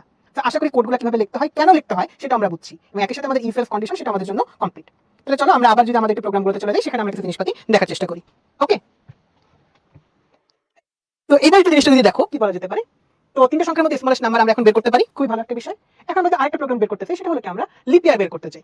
এই লিপ ইয়ার বের করা এটাও কিন্তু পরীক্ষার জন্য খুবই ইম্পর্টেন্ট একটা বিষয়। লিপ ইয়ারের ক্ষেত্রে আমরা অনেকে মনে করি শুধুমাত্র 4 দিয়ে ভাগ করলেই যদি ভাগ যায় তাহলে সেটা লিপ ইয়ার, নইলে সেটা লিপ ইয়ার না। এটা যদিও এন্টায়ারলি ট্রু না, কারণ সেক্ষেত্রে আরো দুটো জিনিস আমাকে কনসিডার করতে হয়। একটা হলো কি 100 দিয়ে ভাগ যায় কিনা, আর একটা হলো 400 দিয়ে ভাগ যায় কিনা। কারণ কি? কারণ প্রতি 100 বছর পর পর আমরা একটা করে লিপ ইয়ার বাদ দিই, কিন্তু সেটা যদি 400তম বছর হয় তাহলে সেই বছরের লিপ ইয়ারটাকে বাদ দেই না। এটা আসলে আমাদের কোনো দোষ না, কারণ পৃথিবী হলো সূর্যের চারদিকে 24 ঘন্টায় ঘুরে না। সে মানে টুকু নিজের অক্ষের উপর 24 ঘন্টায় ঘুরে না, ঘুরতে টাইম নেই কতক্ষণ, 24 ঘন্টা, তারপরে তোমার দেখা গেছে 48 মিনিট, সরি কতদিন একটা মিনিট পরে সেটা আমার ঠিক খেয়াল নেই। বাট যদি সূর্যের চারদিকে ঘুরতে হয় তাহলে সে কিন্তু এক্স্যাক্টলি 365 দিন ইউজ করে না, সে ইউজ করে কি 365 দিন, তারপরে হলো কত, যে 4 ঘন্টা বা 5 ঘন্টা 48 মিনিট 47 সেকেন্ড, এরকম একটা টাইম সে ইউজ করে। তো এরকম টাইম ইউজ করার কারণে যেহেতু এক্স্যাক্টলি 365 দিন না, তো যার কারণে ওই জায়গাতে আমাদের কিছু টাইম গ্যাপ পড়ে যাচ্ছে, যার কারণে প্রতি 4 বছর পর পর আমাদের কি হয়ে যাচ্ছে, লিপ ইয়ার পড়তেছে। আর যেহেতু আমি 4 বছর পর পর লিপ ইয়ার দিচ্ছি, সেটা এক্স্যাক্টলি 6 ঘন্টা না, এক্স্যাক্টলি যদি 6 ঘন্টা হতো তাহলে হ্যাঁ 6 ইন্টু 4 24 ঘন্টা, আমি একদিন বাড়াতেই পারি। আর যেহেতু 6 ঘন্টা চেয়ে একটু কম, যার কারণে 100 বছরে দেখা গেছে সেটা একদিন বেশি হয়ে যাচ্ছে, যার কারণে 100 বছরের যে দিনটা, যে লিপ ইয়ারটা, সেটা আমি বাদ দিই। আর সেখানে দেখা যায় খুবই সামান্য একটু চেঞ্জ আসতেছে, যার কারণে 400 বছরে গিয়ে আবার ঝামেলা হয়, সেখানে লিপ ইয়ারটাকে বাদ দিলে হিসেবে গলমিল হয়, যার কারণে 400তম বছরের লিপ ইয়ারটাকে আমরা আর বাদ দেই না। এখানে তিনটা লজিক। 1 নম্বর 4 দিয়ে ভাগ হবে, 100 দিয়ে ভাগ হবে না, 400 দিয়ে ভাগ হইতে পারে। লজিক হলো তিনটা। এই তিনটা লজিক কিভাবে কাজ করে আমরা একটু দেখার চেষ্টা করি। এর প্রথম কথা হলো এ অবশ্যই 4 দিয়ে ভাগ যাবেই, এটা তো অধিবর্ষ হওয়ার মেইন শর্ত। আরো দুটো শর্ত, বাকি দুইটার মধ্যে যে কোনো একটা জিনিস সত্যি হবে। একটা হলো 100 দিয়ে ভাগ যাবে না, এই যে a percentage 100 not equal to 0, তার মানে ভাগ যাবে না 100 দিয়ে। আর যদি 100 দিয়ে ভাগ যায় তাহলে সেটা 400 দিয়েও ভাগ যাবে, কারণ এটা যদি ট্রু হয়, কারণ এই দুইটার মধ্যে যে কোনো একটাকে তোমার ট্রু হতে হবে। এই জন্য এই জায়গায় অর চিহ্ন, এইগুলো কিন্তু ইম্পর্টেন্ট সাইন। একটা হলো এন্ড, একটা হলো অর। এন্ড মানে এই লজিকটাকে অবশ্যই থাকতে হবে, 4 দিয়ে ভাগ যাইতেই হবে, আর এরপরে বাকি দুইটা জিনিসের একটা ট্রু হইতে হবে। সেটা কি 100 দিয়ে ভাগ যায়? ওকে, 100 দিয়ে যদি ভাগ যায় তাহলে এই জিনিসটা ট্রু হচ্ছে না, কারণ এখানে শর্ত হলো 100 দিয়ে ভাগ যাবে না। আচ্ছা, তাহলে আমি তাহলে কি সেটা কি 400 দিয়ে ভাগ যায়? হ্যাঁ, 400 দিয়ে ভাগ গেলে তখন এটা ট্রু হচ্ছে। তো দুইটার যে কোনো একটা ট্রু যদি হয়, তাহলে এই দুইটার যে কোনো একটা ট্রু। আর যদি প্রথমটা যদি ট্রু হয়, দুইটাই যদি ট্রু হয়, এন্ড মানে কি দুইটাকে ট্রু হইতে হবে, দেন আমি এটাকে প্রিন্ট করতে পারবো যে এটা হলো কি আমাদের, দাঁড়াও, দেন আমি বলতে পারবো এটা হলো আমাদের লিপ ইয়ার। ওকে, তাহলে আশা করি আমরা জিনিসটা বুঝতে পেরেছি যে লিপ ইয়ারটা কিভাবে আমাদের আনা পসিবল। তাহলে এটার ক্ষেত্রে আমি সি প্রোগ্রামটা তোমাদের একটু করে দেখাই কুইকলি। ওকে, তাহলে এটা একটু সি প্রোগ্রামটা দেখি, এটার ক্ষেত্রে কি করা যেতে পারে।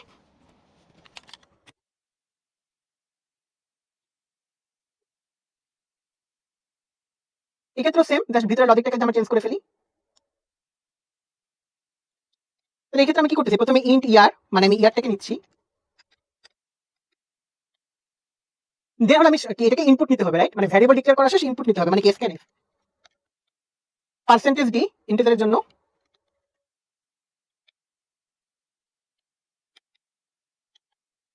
And sign here. Okay done. Next আমরা কি করতে পারি, এই যে লজিক দিয়ে দিলাম ইফ, এখানে কতগুলো লজিক দেবো তাই না? আচ্ছা, এখন যদি আমরা দেই কি কি জানি আছে আমাদের, ইয়ার পার্সেন্টেজ কত আসে জানি 4 ইকুয়াল ইকুয়াল 0, এইটা একটা লজিক।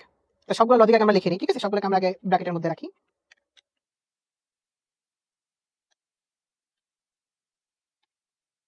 ওকে, নেক্সট হলো আমাদের কি ছিল, ইয়ার পার্সেন্টেজ 100 নট ইকুয়াল টু 0, আরেকটা লজিক আমাদের ছিল হলো ইয়ার পার্সেন্টেজ 400 ইকুয়াল 0। এখন আমাদের এই দুটোর মধ্যে যে কোনো একটাকে ট্রু হতে হবে, এই জন্য এই জায়গায় আমরা কি ইউজ করবো, অর সাইন ইউজ করবো। আর আমাকে প্রথম লজিকটাকে অবশ্যই ট্রু হইতে হবে, এই জন্য আমি জায়গায় ইউজ করবো হলো এন্ড লজিক। এই যে ডান। তো এই জিনিসটা যদি ট্রু হয় তাহলে আমি কি প্রিন্ট করবো, লিপিয়ার, প্রিন্টএফ লিপিয়ার, আর এলস প্রিন্ট করবো নট লিপিয়ার।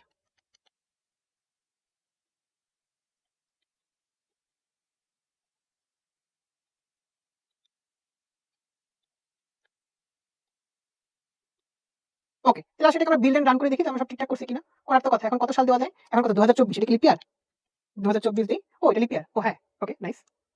ওকে, সো এখানে তোমরা আমাদের কিছু আমাদের কোড ঠিক আছে। এখন যদি আমরা 3000 সাল দেখি যে 3000 সাল সেটা কি লিপিয়ার কিনা, 3000 দিয়ে সেটা নট লিপিয়ার, কারণ দেখা গেছে এটা তোমার 100 দিয়ে ভাগ যাচ্ছে কিন্তু 400 দিয়ে ভাগ যাবে না। ওকে, সো আমাদের আশা করি কোডটা মোটামুটি ক্লিয়ার, রাইট? ওকে, তাহলে আশা করি পরীক্ষা আসলে এই টাইপের জিনিসগুলো আমরা পারবো।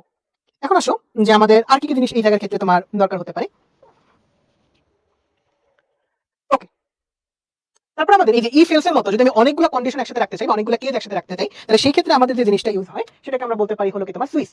ইফ এলস যেরকম একটা কন্ডিশনাল কন্ট্রোল স্টেটমেন্ট, সুইচও একটা হলো কি কন্ডিশনাল কন্ট্রোল স্টেটমেন্ট। সেক্ষেত্রে আমরা কন্ডিশনটা লিখে রাখি, আর তার যদি অনেকগুলো কেস হয় সেগুলো আমাদের কন্টিনিউয়াসলি লিখতে থাকি। একটা উদাহরণ হিসেবে তোমার এই জায়গায় দিয়ে দিছি, ধরো আমি সুইচ স্টেটমেন্টটা নিচ্ছি, আমি একটা ভ্যারিয়েবলের নাম লিখলাম, ভ্যারিয়েবল ধরো এই জায়গায় সিএইচ দিয়ে দিলাম বা কোনো একটা দিয়ে দিলাম, দেন সেই জায়গায় আমি কন্ডিশন চেক করতেছি।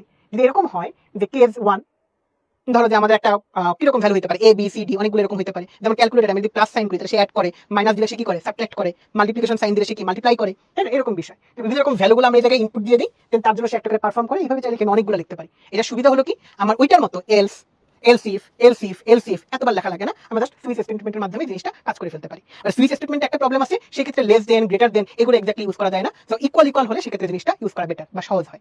ওকে, এবার আসলে আমাদের জন্য সবচেয়ে ইম্পর্টেন্ট যে বিষয়টা সেটা হলো লুপ। আচ্ছা, লুপে যাওয়ার আগে তোমরা যদি একটু মনোযোগ সহকারে শোনো, তোমাদের কয়েকটা জিনিস বলে দিই পরীক্ষা আসার মতো প্রোগ্রাম কি কি হতে পারে। ধরো তুমি দেখো যে আমরা তো এখানে ইফ এলস পর্যন্ত শিখে ফেলছি, তাই না? এখন এগুলোর মধ্যে পরীক্ষা আসতে পারে কি কি। প্রথম কথা হলো যত রকমের ইকুয়েশন তোমরা ফিজিক্স বইয়ে পড়ে আসছো সবগুলো হতে পারে V equal to U plus at, তারপরে হলো ut plus half at square, যে কোনো পাওয়ার ফাংশন হতে পারে, যে কোনো রুট ওভার হতে পারে। এগুলো হলো কি তোমার জাস্ট নর্মাল লজিক হিসেবে তোমাকে ইমপ্লিমেন্ট করতে দিতে পারে। ত্রিভুজের ক্ষেত্রফল, চতুর্ভুজের ক্ষেত্রফল, বৃত্তের বৃত্তের পরিধি, এগুলো এই জায়গায় এমসিকিউ হিসেবে আসতে পারে, বা গ নাম্বারের প্রোগ্রামিং এর ক্ষেত্রে দিয়ে দিতে পারে, সরি গ নাম্বারের প্রোগ্রামের ক্ষেত্রে দিতে পারে। আবার তোমার এরপরে হলো কি দুইটা সংখ্যার মধ্যে স্মলেস্ট নাম্বার লার্জেস্ট নাম্বার, তিনটার মধ্যে স্মলেস্ট নাম্বার লার্জেস্ট নাম্বার, একটা সংখ্যা কি জোড় নাকি বিজোড় বের করতে পারা। এই যে সংখ্যাগুলো, এই টাইপের জিনিসপাতিগুলো কিন্তু তোমার পরীক্ষা আসার মতো প্রোগ্রাম। তো একসাথে কিন্তু আমি অনেকগুলো প্রোগ্রাম বলে ফেলছি যেগুলো হলো তোমার পরীক্ষা আসার মতো যে ইম্পর্টেন্ট। তো এটা একটু খেয়াল রাখো যে কোনগুলো বলে ফেলছি, ঠিক আছে? তো দেখা গেছে ম্যাক্সিমাম ক্ষেত্রে এগুলোর মধ্যে থেকে একটা চলে আসে, এই টাইপের জিনিসগুলো চলে আসে। ওকে, সো নেক্সট হলো আমরা যে জিনিসপাতিগুলো একটু চিন্তা করে দেখি যে ইফ এলস শেষ, সুইচ স্টেটমেন্ট আমরা কাজ করে ফেলছি। এরপর আমাদের লুপ, অনেক ইম্পর্টেন্ট একটা বিষয়। লুপের মধ্যে আমরা সাধারণত ইউজ করি কি for loop, while loop, do while loop, and এটা দিয়ে আমরা একই স্টেটমেন্ট দিয়ে বারবার আমরা কাজ করাতে পারি। আমি চাইলে 1 কোটি বার হ্যালো ওয়ার্ল্ড প্রিন্ট করাতে পারি, তাই না? That kind of thing. তো এখন আমাদের বিষয়গুলো কিরকম ভাবে হতে পারে।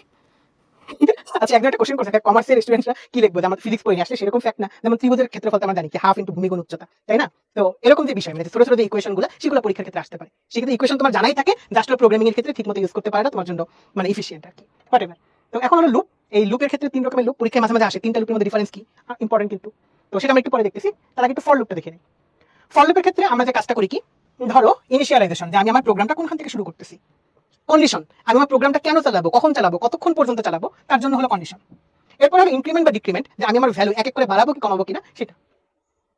এন্ড তার মাঝখানে আমি কোন কাজটা করতেছি সেটা হলো স্টেটমেন্টে দিয়ে দিচ্ছে।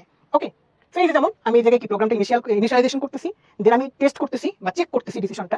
এটা যদি ট্রু হয় দেন লুপ চলতেছে, কন্টিনিউয়াসলি লুপ চলতেছে, লুপ আপডেট হচ্ছে। আর যদি এটা ফলস হয় দেন সে লুপ থেকে বের হয়ে যাচ্ছে।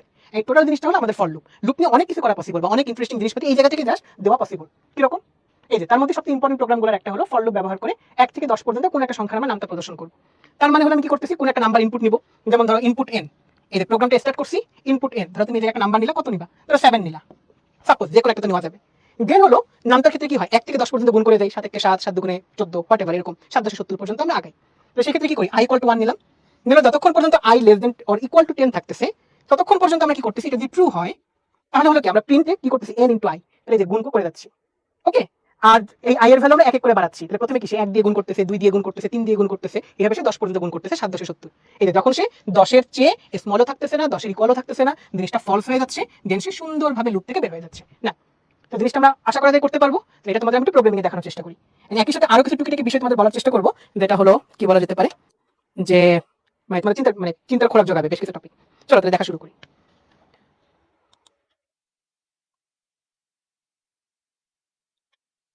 আচ্ছা, তাহলে ধরো আমি একটা নাম্বার নিচ্ছি ইন্ট n, যা ইচ্ছা নাম্বার নিতে পারি আমার ইচ্ছা। তো সেটাকে আমার কি করতে হবে? ইনপুট নিতে হবে, রাইট, ইউজারের কাছ থেকে। So scanf %d and n, ওকে নিলাম। হ্যাঁ, অনেকে কিন্তু আবার তুমি চাইলে আগে কিন্তু একটা printf বসাই দিতে পারো যে ইনপুট ইওর নাম্বার, বাট সেগুলো হলো মানে কোডের ক্ষেত্রে অ্যাবসলিউটলি নেসেসারি বিষয়টা এরকম না, বা সেগুলো দিলে কোডটা একটু সুন্দর দেখাবে। বাট এগুলো হলো মেইন জিনিস যে তোমাকে এই জায়গায় scanfটা নিতেই হচ্ছে, তাই না? আচ্ছা নিলা। দেন হলো এর পরের লাইনে তুমি কি করতে পারো যে ফর, এই জায়গায় আমি একটা লুপ দিচ্ছি।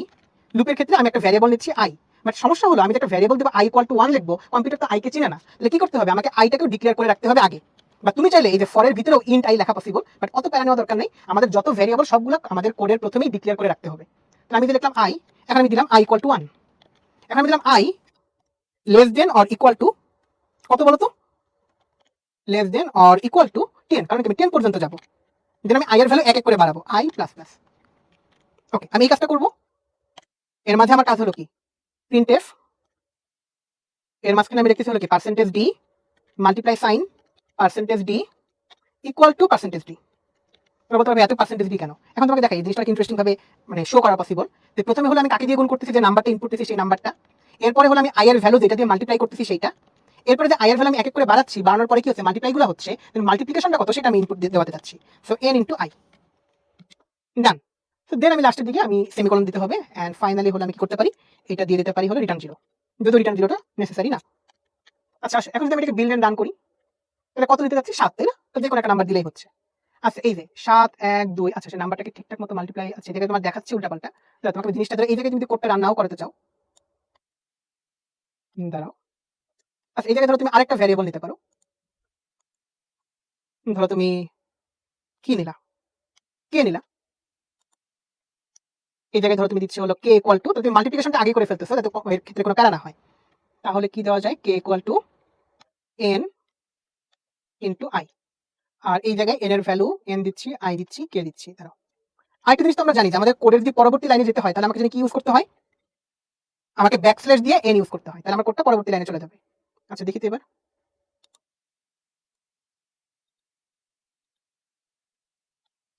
আচ্ছা এই যে আমাদের সুন্দরভাবে যে 7 এর যে নামটা, যে 7 কে 7 7 10 70 হোয়াটএভার ইট ইজ, তো সেটা সুন্দরভাবে শো করতেছে। তো আশা করি জিনিসটা আমরা খুব ভালোভাবে বুঝতে পেরেছি। এই যে অনেক ইন্টারেস্টিং বিষয় আমাদের চিন্তা করতে পারি। ধরো আমার জীবনে আমি এই জায়গায় i++ দিলাম না, এই জায়গায় আমি ফাঁকা রেখে দিলাম। এখন আমি যদি এটাকে রান করি, তুমি দেখো তো কি ঘটে? এই জায়গায় ধরো এখন আমি দিলাম 7, দেখো আমার কোডটা কিন্তু রান করতেই আছে এবং কোডটা কিন্তু শেষ হচ্ছে না, কারণ এই কন্ডিশনটা অলওয়েজ ট্রু।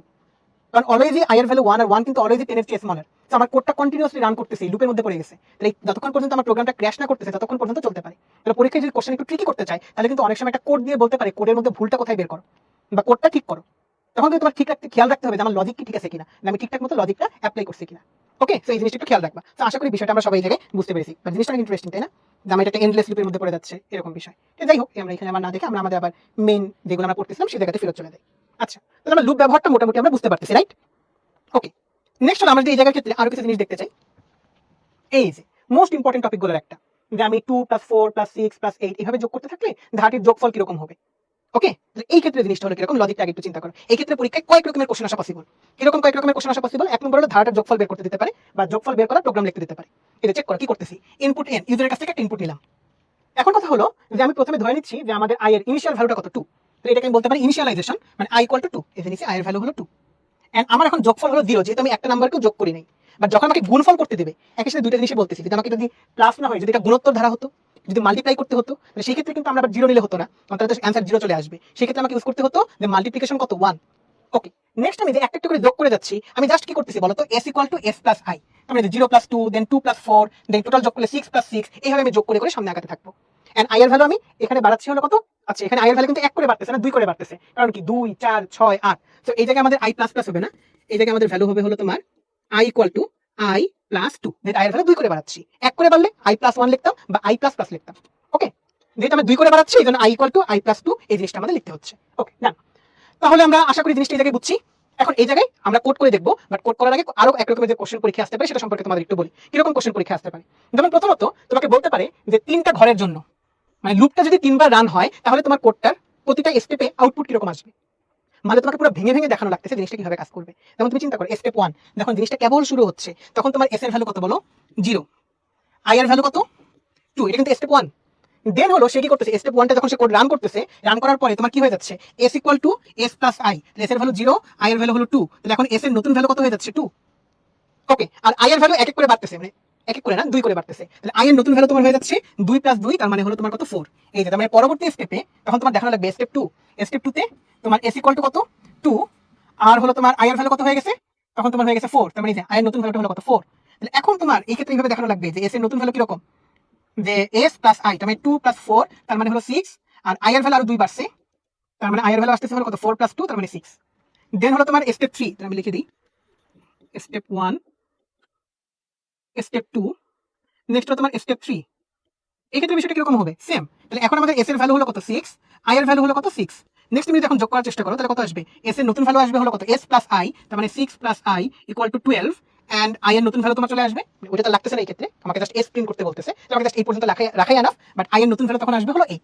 তো তোমাকে যদি এরকম বলে যে লুপটা 3বার রান হচ্ছে, তখন তোমাকে এইভাবে স্টেপ 1, স্টেপ 2, স্টেপ 3 এইভাবে দেখাতে হবে। এটাও গ বা ঘ নম্বরে এই টাইপের কোশ্চেন কিন্তু আসতে পারে। আইডিয়াটা বুঝতে পারছি? হ্যাঁ, এটা হলো আমাদের কন্ডিশনটা যখন ট্রু তখন রান করতেছে, এটা হলো আমাদের নো। ওকে, তো এখান থেকে ফ্লো চার্ট আসতে পারে, সি প্রোগ্রাম লিখতে আসতে পারে, অ্যালগরিদম আসতে পারে, প্রতিটা স্টেপে স্টেপে কিরকম কাজ করতেছে সেটা আসতে পারে। তো বিভিন্ন রকমের জিনিস আমাদের এই কোডের ক্ষেত্রে আসতে পারে। যেমন তোমাকে জিজ্ঞেস করতে পারে যে এখানে আমাদের ফাইনাল ভ্যালু যদি তোমার কত হয় 6 হয়, তাহলে কোডটা কয়বার রান করবে। সো আইডিয়াগুলো বুঝতে পারতেছি। তো এইভাবে অ্যাকচুয়ালি আমরা বিভিন্নভাবে কাজ করে ফেলতে পারবো। তো আসলে প্রোগ্রামটা আমরা একটু দেখি, প্রোগ্রাম দেখার পর আমরা সামনে প্রসিড করবো। তাহলে চলো আমরা একটু প্রোগ্রাম দেখার চেষ্টা করি। তো আসো প্রোগ্রামটা যদি আমরা একটু দেখি, তাহলে আমরা ইন্টিজার নিচ্ছি, আমরা ইউজারের কাছ থেকে একটা নাম্বার নেব n, দেন i একটা ভ্যারিয়েবল আছে, সাম একটা ভ্যারিয়েবল আছে। আমি চাইলে i আর s এর ভ্যালু এই জায়গায় ডিক্লেয়ার করে দিতে পারি, পরবর্তী লাইনেও রাখতে পারি, আমার যেভাবে কোড করতে ইচ্ছা হয় বা সুবিধা হয় সেটা আমার ইচ্ছা। তো 2 থেকে স্টার্ট, তাই 2। নেক্সট হলো যেহেতু s ইকুয়াল টু আমরা ধরে নিচ্ছি 0। নেক্সট হলো তোমার কি বলা যেতে পারে, এই যে ইউজারের কাছ থেকে ইনপুটটা নেওয়া লাগবে, তাই না? ইনপুট নিব কিভাবে, scanf দিয়ে %d and n, রাইট? দিলাম, খুবই ভালো কথা। এখন যদি আমি জিনিসটাকে কি করতে চাই, ফর লুপের মধ্যে দিতে চাই, ফর এই তো আমি দিয়ে দিচ্ছি এই জায়গায় i ইকুয়াল টু 2, তার মানে i এর ভ্যালু যেহেতু 2, তাহলে আমাকে এই জায়গায় ইনিশিয়ালাইজেশনটা না লিখলেও হয়, আমি তাহলে ইনিশিয়ালাইজেশন ফাঁকা রাখতে পারি, অথবা আগেরটা না লিখতে পারি। আর যদি আমি আগে লিখি তাহলে এখন আর লেখা দরকার নাই, এখন লিখলে আগে লেখা দরকার নাই। নেক্সট আমি দিচ্ছি i less than or equal two n, i equal two i plus 2। ওকে, যদি আমি এরকম দেই খুবই ভালো কথা, তাহলে আমাদের লক্ষ্যটাকে এই জায়গায় প্রিন্ট করে দেখানো, সেটা হলো কি, মানে যোগ করে ফেলা। তো এই জায়গায় আমি ইয়ে নেই, দেন সাম বা s equal to s plus i। Okay, done. Next হলো আমি লাস্টে আমাদের যে প্রিন্টএফ %d, আমি চাইলে পরবর্তী লাইনে লিখি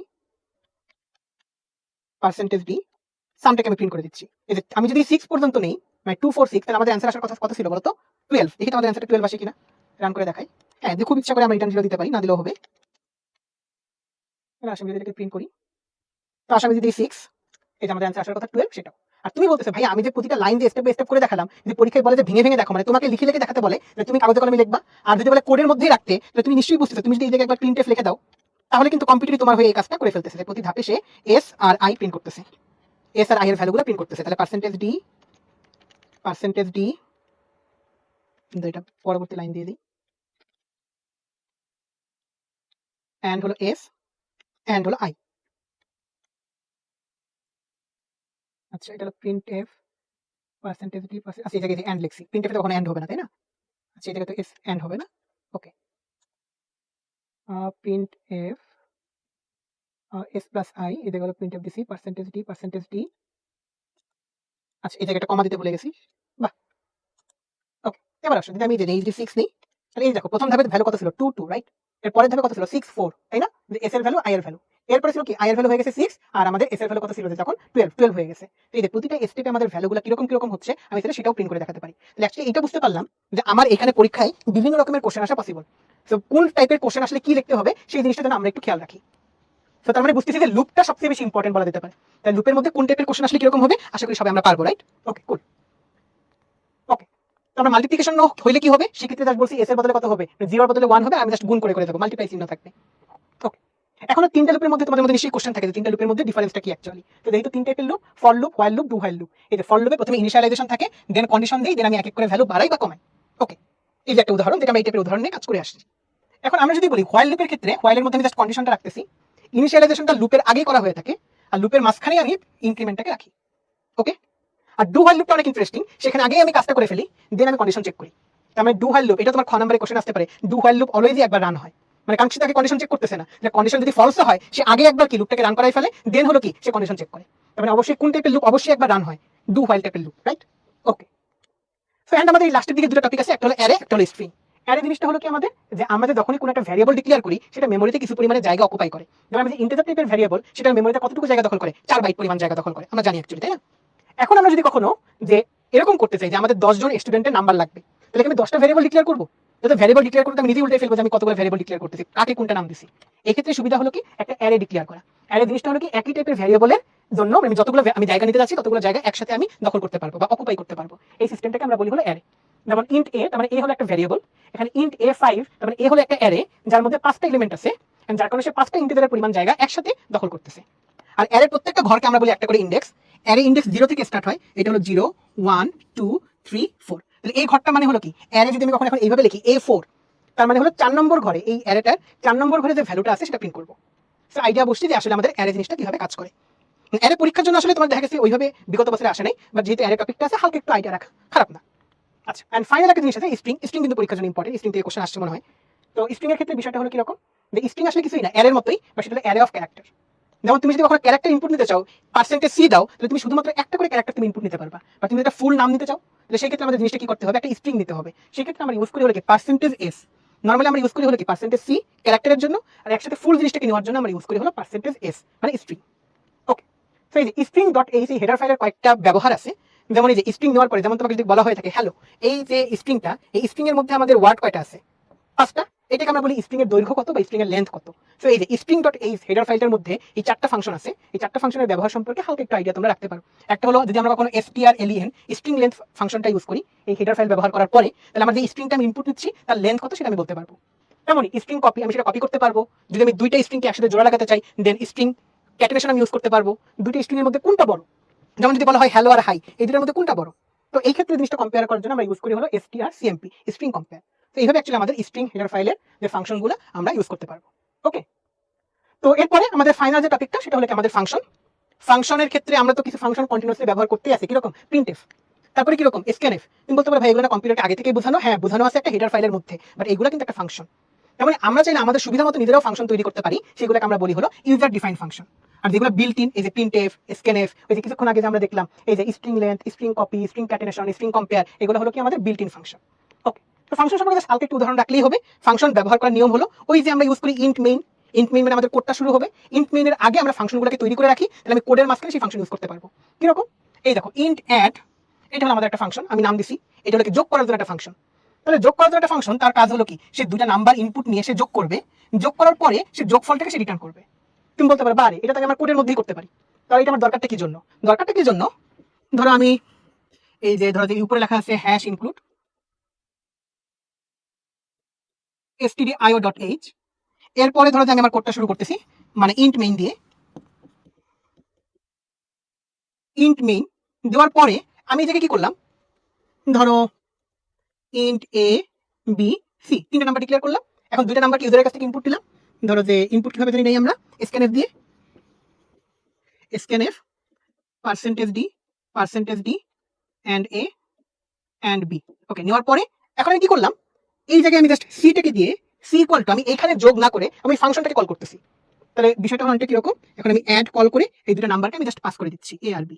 তো সুন্দরভাবে এই ফাংশনটা এই নাম্বার দুটোকে যোগ করে নিয়ে সে রিটার্ন করে দেবে। বিষয়টা খুব ভালো একটা এক্সাম্পল দেওয়া যায়, সেটা একটু পরে যাচ্ছি। দেন আমি প্রিন্টএফ করে এই সিটাকে প্রিন্ট করে দিচ্ছি %d c। এটার কাজ হলো কি আমাদের কোডটা অনেক ক্লিন থাকে, মেইন ফাংশনের ভিতরে বেশি লেন্দি হয় না, জিনিসটাকে দেখতে অনেক সুবিধা, কাজ করতেও সুবিধা। এর সাথে ভালো একটা উদাহরণ দেওয়া যেতে পারে কিরকম, এর খুব ভালো একটা উদাহরণ এইভাবে দেওয়া যেতে পারে যে ধরো তোমার 3জন ছোট ভাই আছে বা বোন আছে, 3জন ছোট ভাই বা বোন আছে। এখন আন্টি মানে তোমার আম্মু বাইরে যাওয়ার সময় তোমাকে 3টা কাজ দিয়ে গেছে। কি কাজ বলছে, বলছে যে ঘর ঝাড়ু দিতে। এখন তোমার কি বলছে, আরেকটা কাজ দিয়ে গেছে, বলছে ডিম ভাজতে। আর আরেকটা কাজ তোমাকে করতে বলছে, সেটা হলো কি হতে পারে, থালা বাসন মাজতে। এই 3টা কাজ তোমাকে করতে দিয়ে গেছে আন্টি, ঠিক আছে। এখন দেখো তোমার 3জন ছোট ভাই বা বোন আছে, তুমি কি করলা, একজনের হাতে ঝাড়ু ধরাই দিয়ে বললা ঘর ঝাড়ু দিতে, খুব ভালো কথা। এখন আরেকজনের হাতে থালাবাটি আর হলো কি এই কি জানি মাঝে ওই যে মাজনি, তারপরে সাবান, তারপরে ডিশ ওয়াশার, এগুলো দিয়ে বললা কি থালা বাসন মাজতে। আর আরেকজনের হাতে ডিম, ফ্রাই প্যান, তেল এইসব দিয়ে বললা ডিম ভাজতে। ওকে, দেন 3জনই কাজ করে তোমাকে এসে কাজটা দিল, দেন তুমি কাজটা আন্টিকে দিলা। সো কাইন্ড অফ তারা, সো বলা যেতে পারে তুমি হলো কি মেইন ফাংশন, আর যারা তোমার 3জন ছোট ভাই বা বোন তাদেরকে বলা যেতে পারে ইউজার ডিফাইন্ড ফাংশন, বা তাদেরকে তুমি ব্যবহার করতেছো। এখন তুমি তাদেরকে যে ইনপুটগুলো দিচ্ছ, যেমন তুমি ওদের হাতে কি দিয়েছিলা, যে ঝাড়ু ধরাই দিছিলা বা থালাবাড়ি ধরাই দিছিলা, সেগুলোকে আমরা বলতে পারি হলো কি তোমার আর্গুমেন্ট, মানে তুমি তাদের হাতে কি দিচ্ছ। আর তারা যে ধরো তোমার থালা বাসন নিতে পারতেছে, মাজনি বা তোমার ডিশ ওয়াশার এগুলো তারা নিতে পারতেছে তোমার কাছ থেকে, সেই জিনিসটাকে বলা হয় হলো প্যারামিটার। তাহলে এই যে ফাংশনটা দেখা, এই ফাংশন যে ইন্ট এ আর বি, মানে দুইটা ইনপুট সে নিতে পারতো, মানে ওই যে ওরা যে তোমার কাছ থেকে ইনপুট নিতে পারতেছে, সেগুলোকে বলা হয় হলো প্যারামিটার।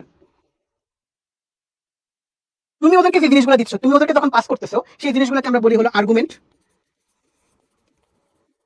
এই তো। আর এই যে কাজটা ওরা হলো ইউজার ডিফাইন ফাংশন, আর তোমাকে দিয়ে মেইনলি কাজ করানো হচ্ছে, তুমি হলো মেইন ফাংশন। আশা করি আমরা মেইন ফাংশন দেখতে হলো কি ইউজার ডিফাইন ফাংশন, ফাংশনের প্যারামিটার, ফাংশনের আর্গুমেন্ট, এন্ড মোটামুটি সবগুলো সম্পর্কে আমাদের একটা ভালো রকমের আইডিয়া হয়ে গেছে। তো ফাংশনে কোনটা কি বললে আশা করি আমরা বলতে পারবো। ঠিক আছে, ওকে। যেমন এই চ্যাপ্টারের ক্ষেত্রে যদি আমরা একটা সৃজনশীল প্রশ্ন দেখতে চাই, তো সৃজনশীল প্রশ্নের ক্ষেত্রে এই জায়গায় আমরা জিনিসটা কিভাবে ইউজ করছি, যেমন বলছে উল্লিখিত ফ্লো চার্টের জন্য একটা অ্যালগরিদম লিখতে। হ্যাঁ, আমরা এখানে কিন্তু অ্যালগরিদম লিখতেই পারবো, এবং নিশ্চয়ই একটা বুঝে ফেলছি এটা আসলে কি টাইপের প্রোগ্রাম। এটা হলো জিসিডি, মানে গসাগু, তাই না? গসাগু বের করার জন্য যে প্রোগ্রাম, এটা হলো সেই টাইপের একটা প্রোগ্রাম।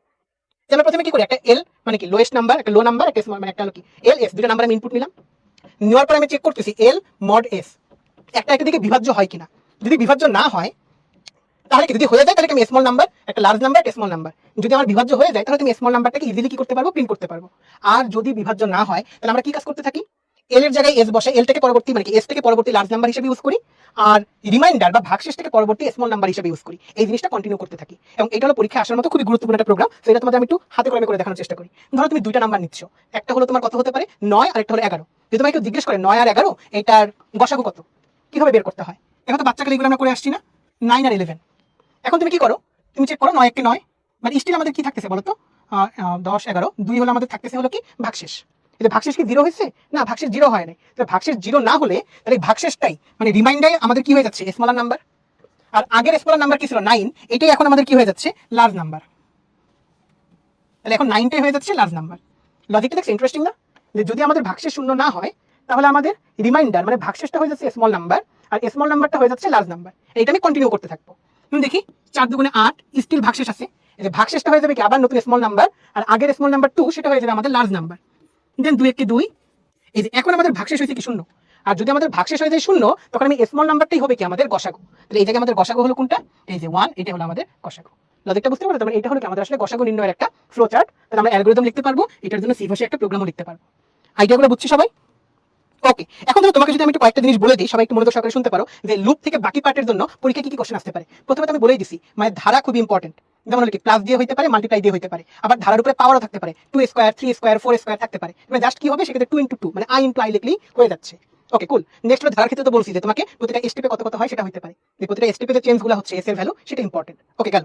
নেক্সট হলো তোমাদের জন্য যেটা হলো ইম্পর্টেন্ট, যে এইগুলো দিয়ে কি গসাগু বের করতে পারা, গসাগুর সাথে সাথে লসাগু বের করতে পারা। তুমি বলতে পারবে ভাই লসাগু কেমনে করি, আমরা তো জানি বাচ্চাকালে পড়ে আসছি না, যে গসাগু ইনটু লসাগু মানে হলো কি সংখ্যা দুটার গুণফল। তবে এখানে সংখ্যা দুটো যদি কি হয় এল ইনটু এস, তার মানে হলো কি এটা হলো কি আমাদের জিসিডি ইনটু এলসিএম, মানে গসাগু ইনটু লসাগু বের করতে পারবো। নেক্সট একটা সংখ্যা প্রাইম কিনা বের করতে পারা সেটা দরকার। ফিবোনাচি সিরিজ নাম শুনছো, যে 1 দেন 1 দেন 2 দেন কত 3 দেন 5 এইভাবে যে ইনক্রিজ করে, যে ফিবোনাচি সিরিজ, এটাও আসতে পারে, এটা হলো ইম্পর্টেন্ট। তো এই যে বিষয়গুলো বললাম, এগুলো সাধারণত দেখা গেছে কি ফর লুপ, হোয়াইল লুপ বা ডু হোয়াইল লুপ দিয়ে ইউজ করা যেতে পারে বেশি কিছু। ওকে, তো এরপরে জিনিসগুলো মোটামুটি আমরা তো লুপগুলো খুব ভালো বুঝছি। তো পরবর্তী হ্যাঁ মোটামুটি আমরা বলতে পারি যে এগুলো যদি আমরা একটু ফোকাস রাখি, তাহলে আমরা বলতে পারি চ্যাপ্টার 5 থেকে পরীক্ষায় আসা কোশ্চেনগুলো আমরা ইমপ্লিমেন্ট করতে পারবো।